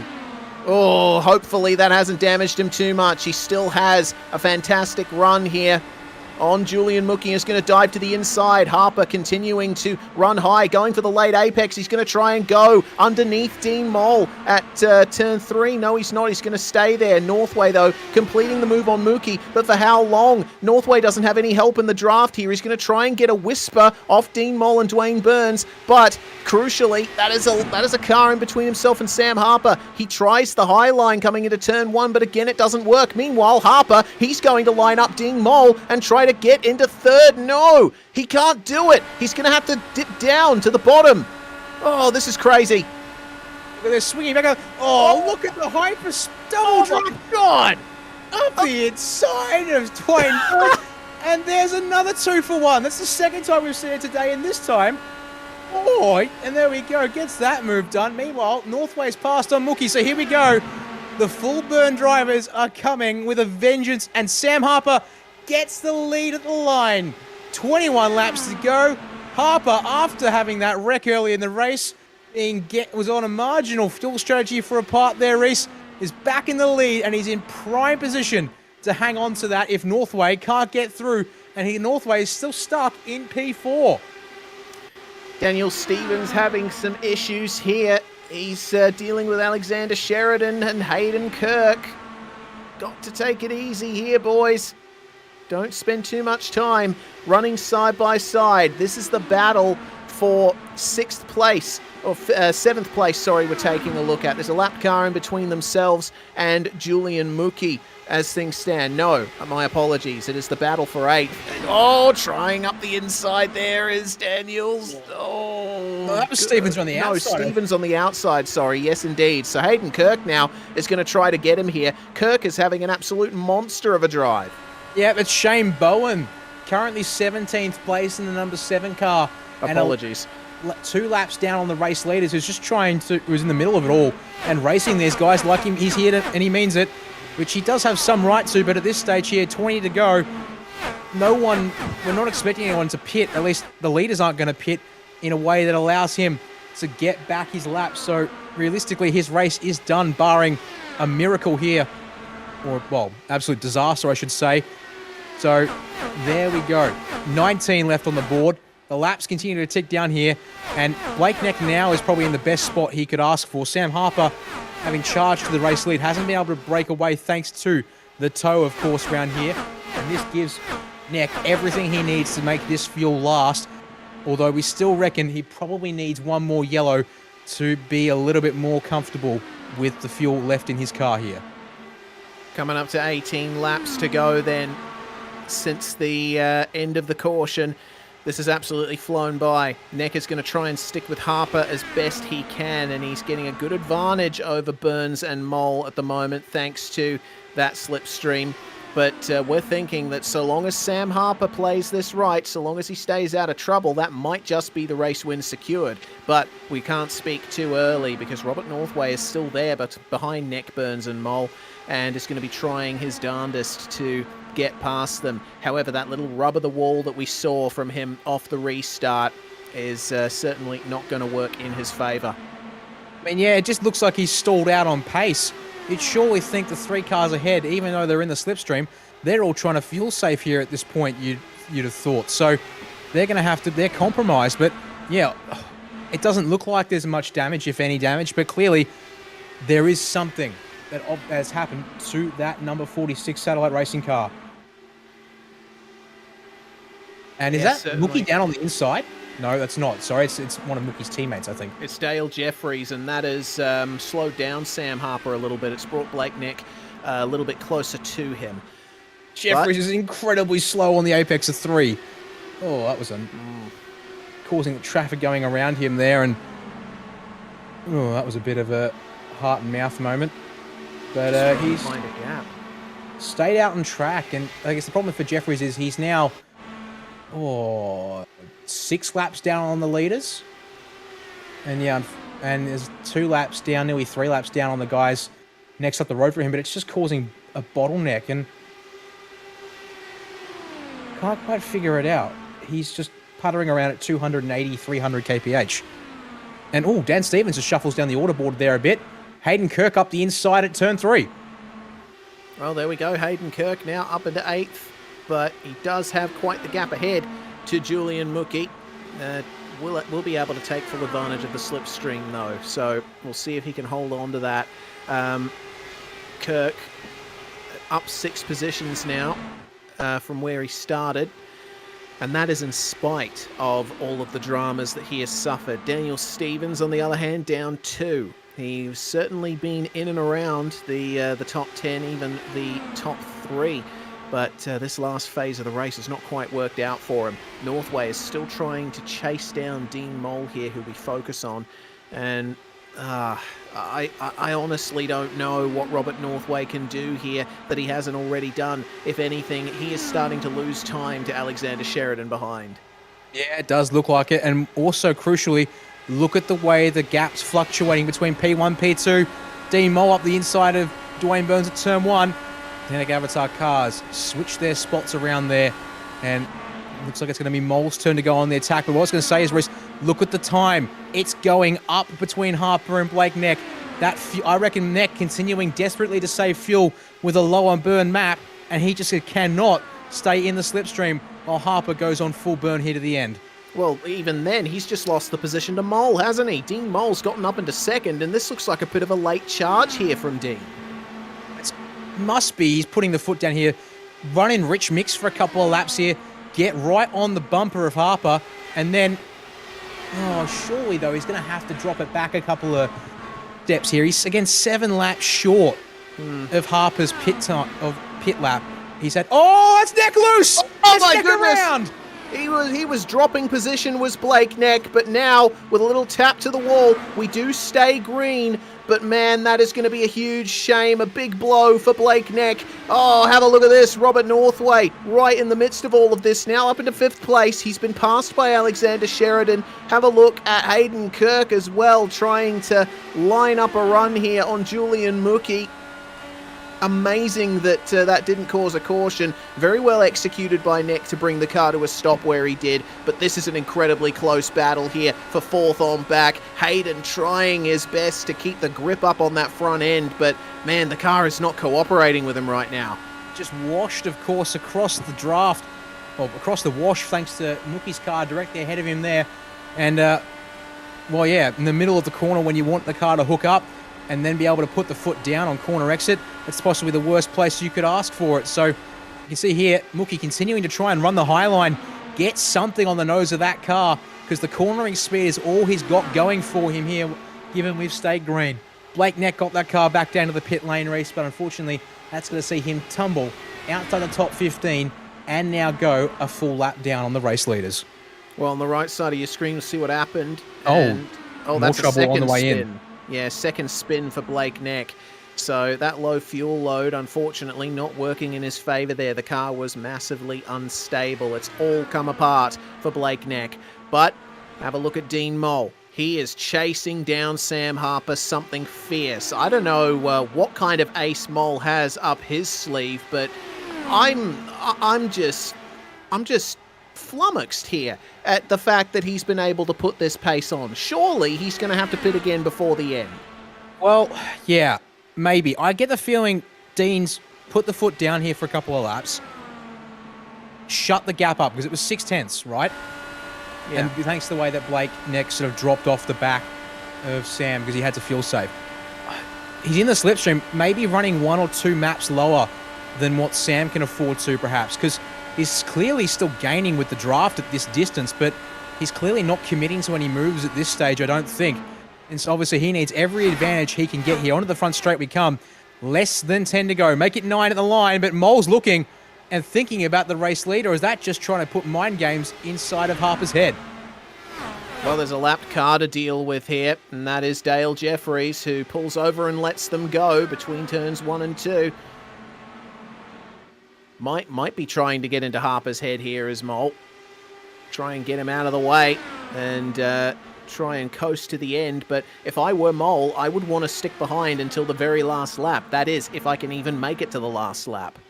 Yeah, it seems like it's going to be very marginal still indeed, but well, he seems to have the pace for now and just happy to ride at that 2/10 gap or thereabouts, closing on the straights, presumably up the fuel mix and, well, not up, sorry, go down the fuel mix at least, and try and save a bit more on the way in at the end of the straights, and then maybe bump it back down a couple of clicks to get the speed again.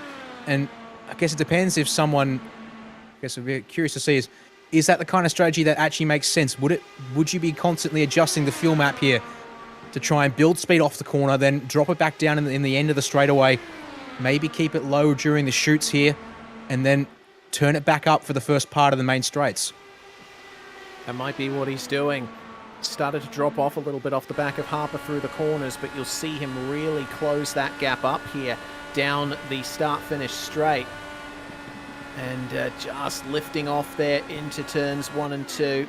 Maybe a little bit of a change there. It looks like the driver has had a little spin down there on the apron, but we do still stay green. Oh, man. Maybe let's not expect a proper fight until there's 5 laps to go. We'll see what happened here to cause that puff of smoke, and it looks like it was Blake Neck again. Oh, man. He was driving so well all race, and then all of a sudden, that is 3 spins in a row. I mean, yeah, call it 3 spins, because that was about 2 half spins that he chained together there quite nicely, unfortunately. So, yeah, look at this. 6 laps to go here. Mole right on Harper's gearbox, but he's not making any moves this time by. And, yeah, surely still having to watch his fuel numbers to the dime. So we're getting some insider info from Cameron Dance here. If Mole knows he can hang with Harper, the fuel mix won't change. But if Mole knows he can't hang with Harper, then the fuel mix will change.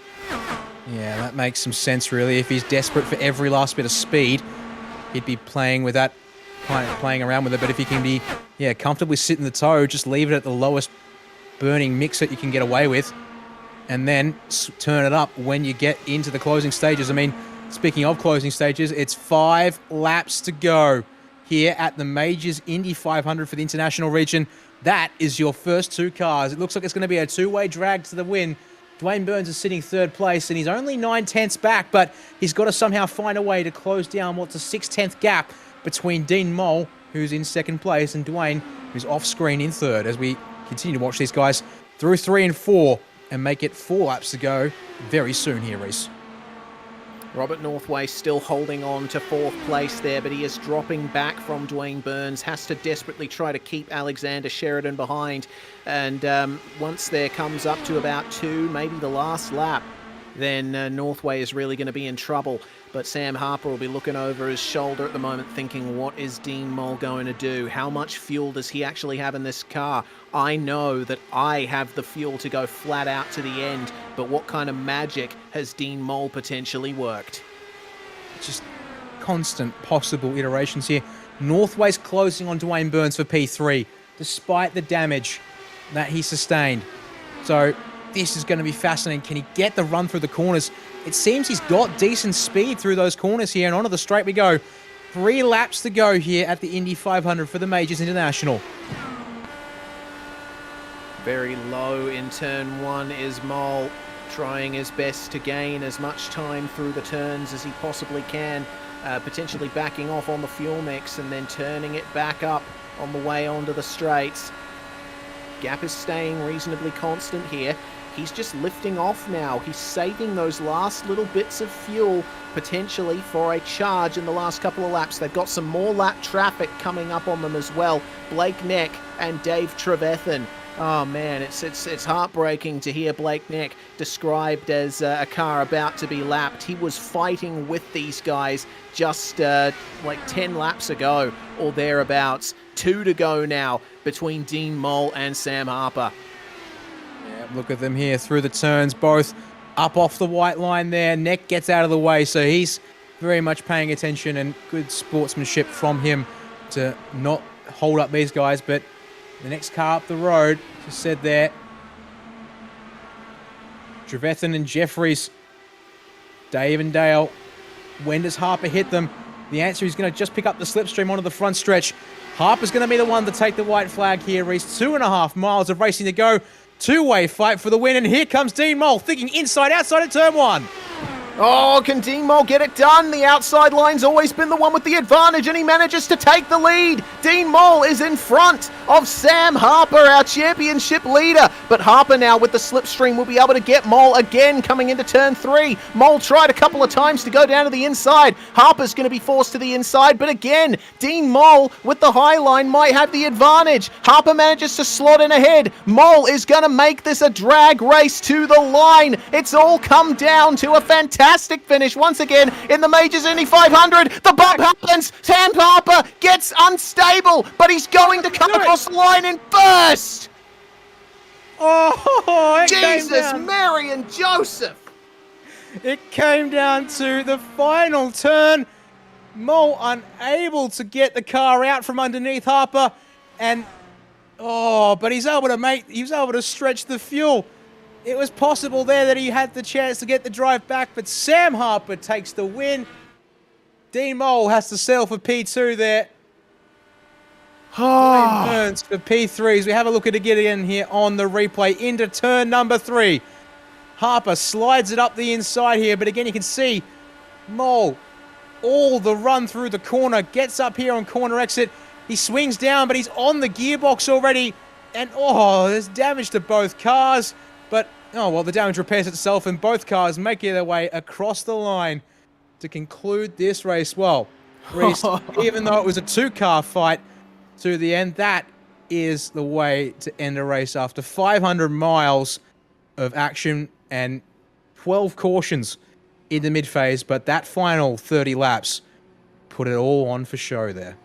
Yeah, wow. Excellent to see that we got a pretty much a photo finish 2 years in a row here at the Majors Indy 500. Sam Harper wins it.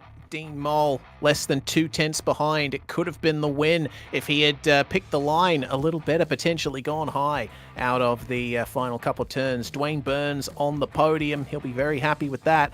Our pole sitter, Robert Northway, comes home in 4th place. If it weren't for that damage that he picked up, he might have been right there with them too. Alexander Sheridan rounds out the top 5. It's going to be Julian Mookie who takes the sportsman win. Kirk and Stevens in 7th and 8th, and the sportsman podium completed by Phil Otto and Chaston Teets.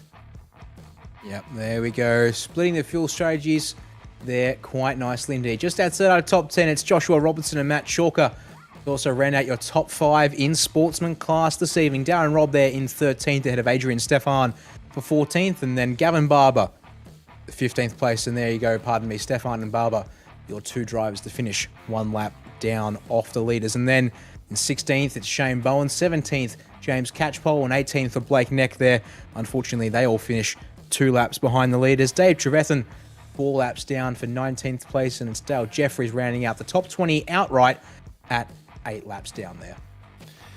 Jake Fox comes home 18 laps down. Poor Adam Halek. He was looking to compete for victory. It was a great comeback he had through the field until his second incident. Jonathan Bean as well got his car repaired and then was immediately involved in another incident out on track. Peter Matson comes home 35 laps down. And Michael Berta with the most pit stops in the field by far, 16 stops, and unfortunately one of our first confirmed retirements there. Craig Hawkins, Peter Jones, David Nichols, Jaden Hopp and Steve Hall will round out the top 30 cars, and then Stuart Anderson, Josh Thomas and Mark Newton rounding out all of our retirements here today. Newton with technical issues couldn't make it past the first lap. Oh my goodness. Well, we can have a chat to our podium getters now here to end off the race. First off, we've got P3, Dwayne Burns. It was, honestly, Dwayne, the results sheet doesn't tell the full story. Up 1 place from where you started, but man, so much happened in between. Yeah, I know. Almost can't believe it, to be honest.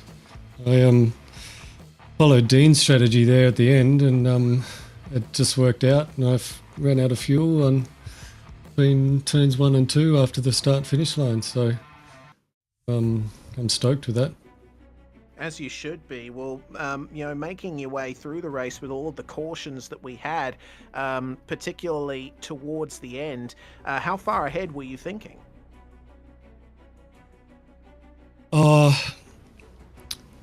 all that far ahead, to be honest, but I got caught out a little bit when a few guys ducked in the pits. I made a late jump in when some of my teammates stayed out. So I guess it was in the back of our minds, second half of the race. And then Dean sort of mentioned that he was going for it with something like 50, 60 laps to go, so I followed his strategy.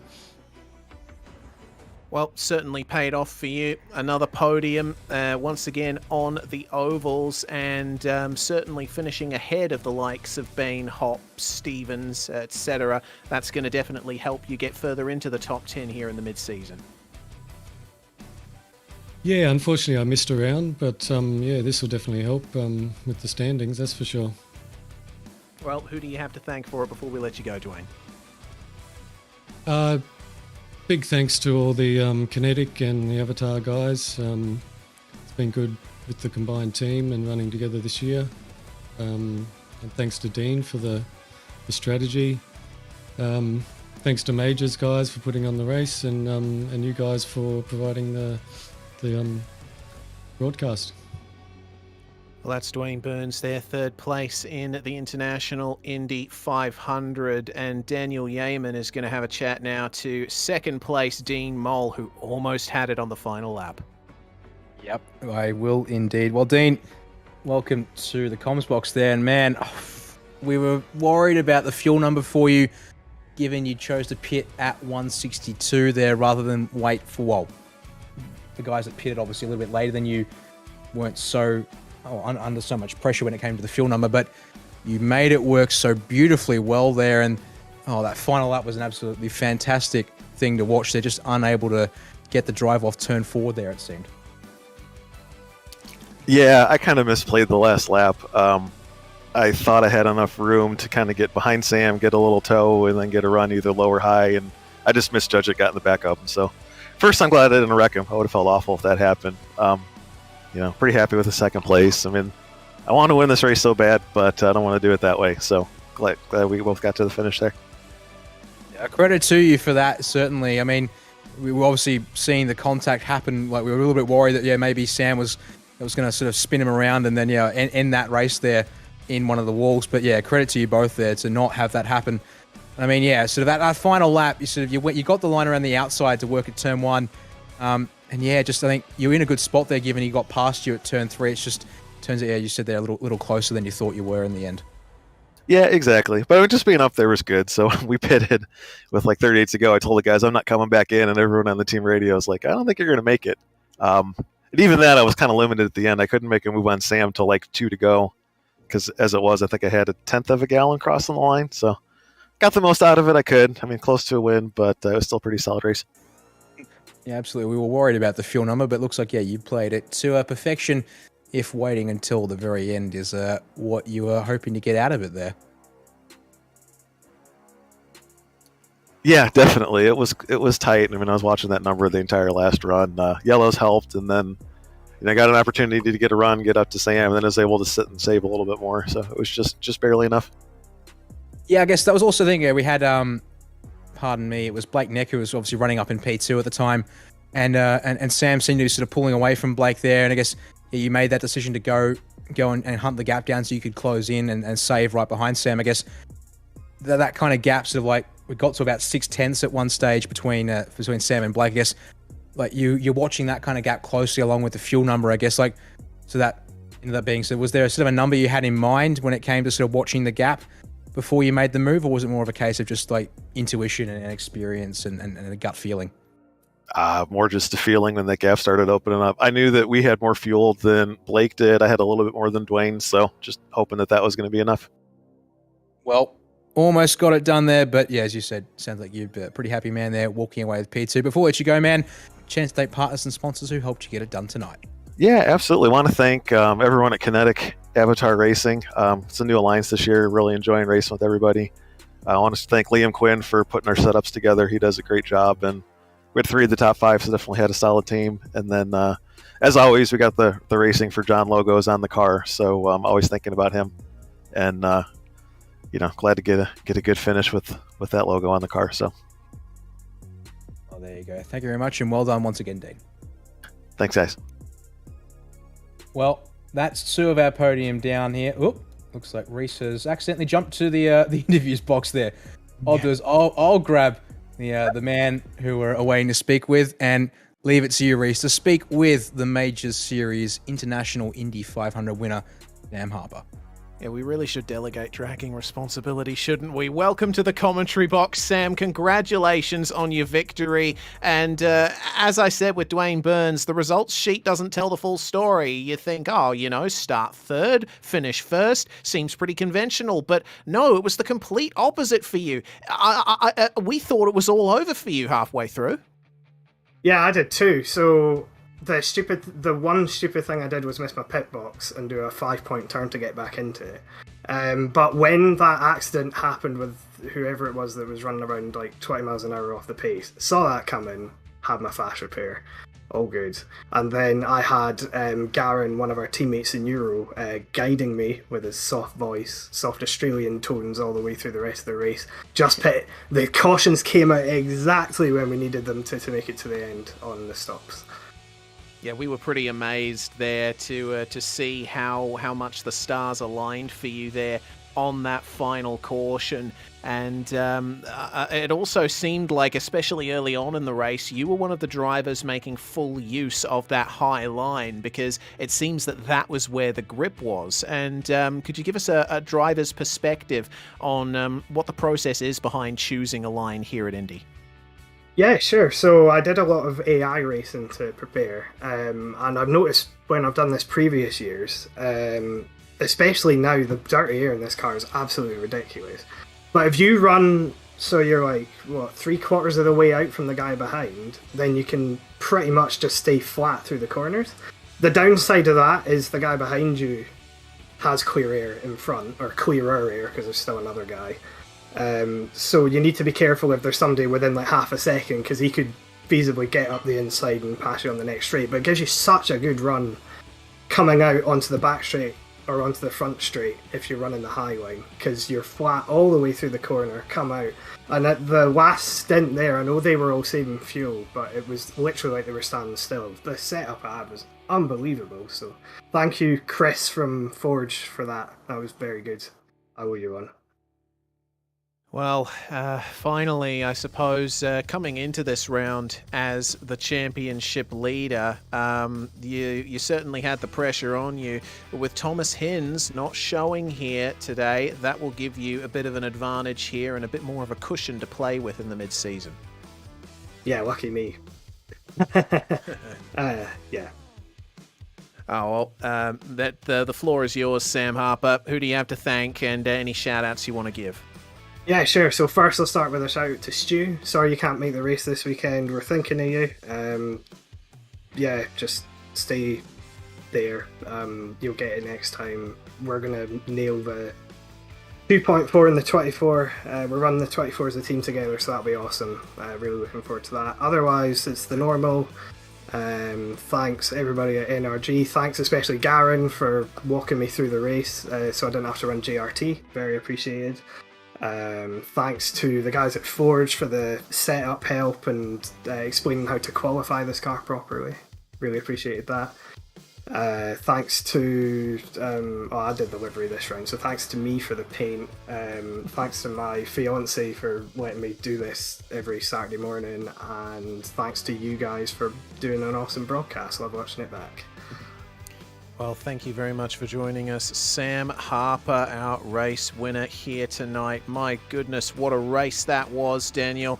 But the next round, we'll look forward to the 4th of June, the next time you'll see us for the international region of the majors, the Le Mans 2.4. The week before, though, our friends over at the Global Sim Racing channel are going to be broadcasting the Majors 24 on May the 28th. So make sure to jump over there for a full 24 hours of sim racing action covering the pro and the sportsman splits of that. I'm Reese Gardner, it's Dan Yeaman alongside me in the commentary box. What a finish it was once again for the International Majors Indy 500. From all of us at SimSpeed TV, bye for now, but not forever. We'll see you at Le Mans.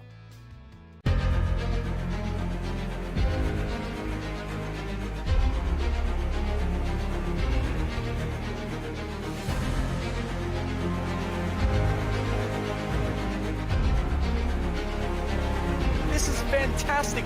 This is GT racing right now. He's got traction. He's got everything outside of both of them. Maloney. Oh, he's taken Anderson. Anderson's up to him. Oh, my God. Big crash. Oh, my goodness. Half the field's going to get full. Second very close. These guys are want to make their way through the field very quickly. Oh, here we go. Oh, no. That's massive. This is it. This is over. I can't believe this. Oh, my God.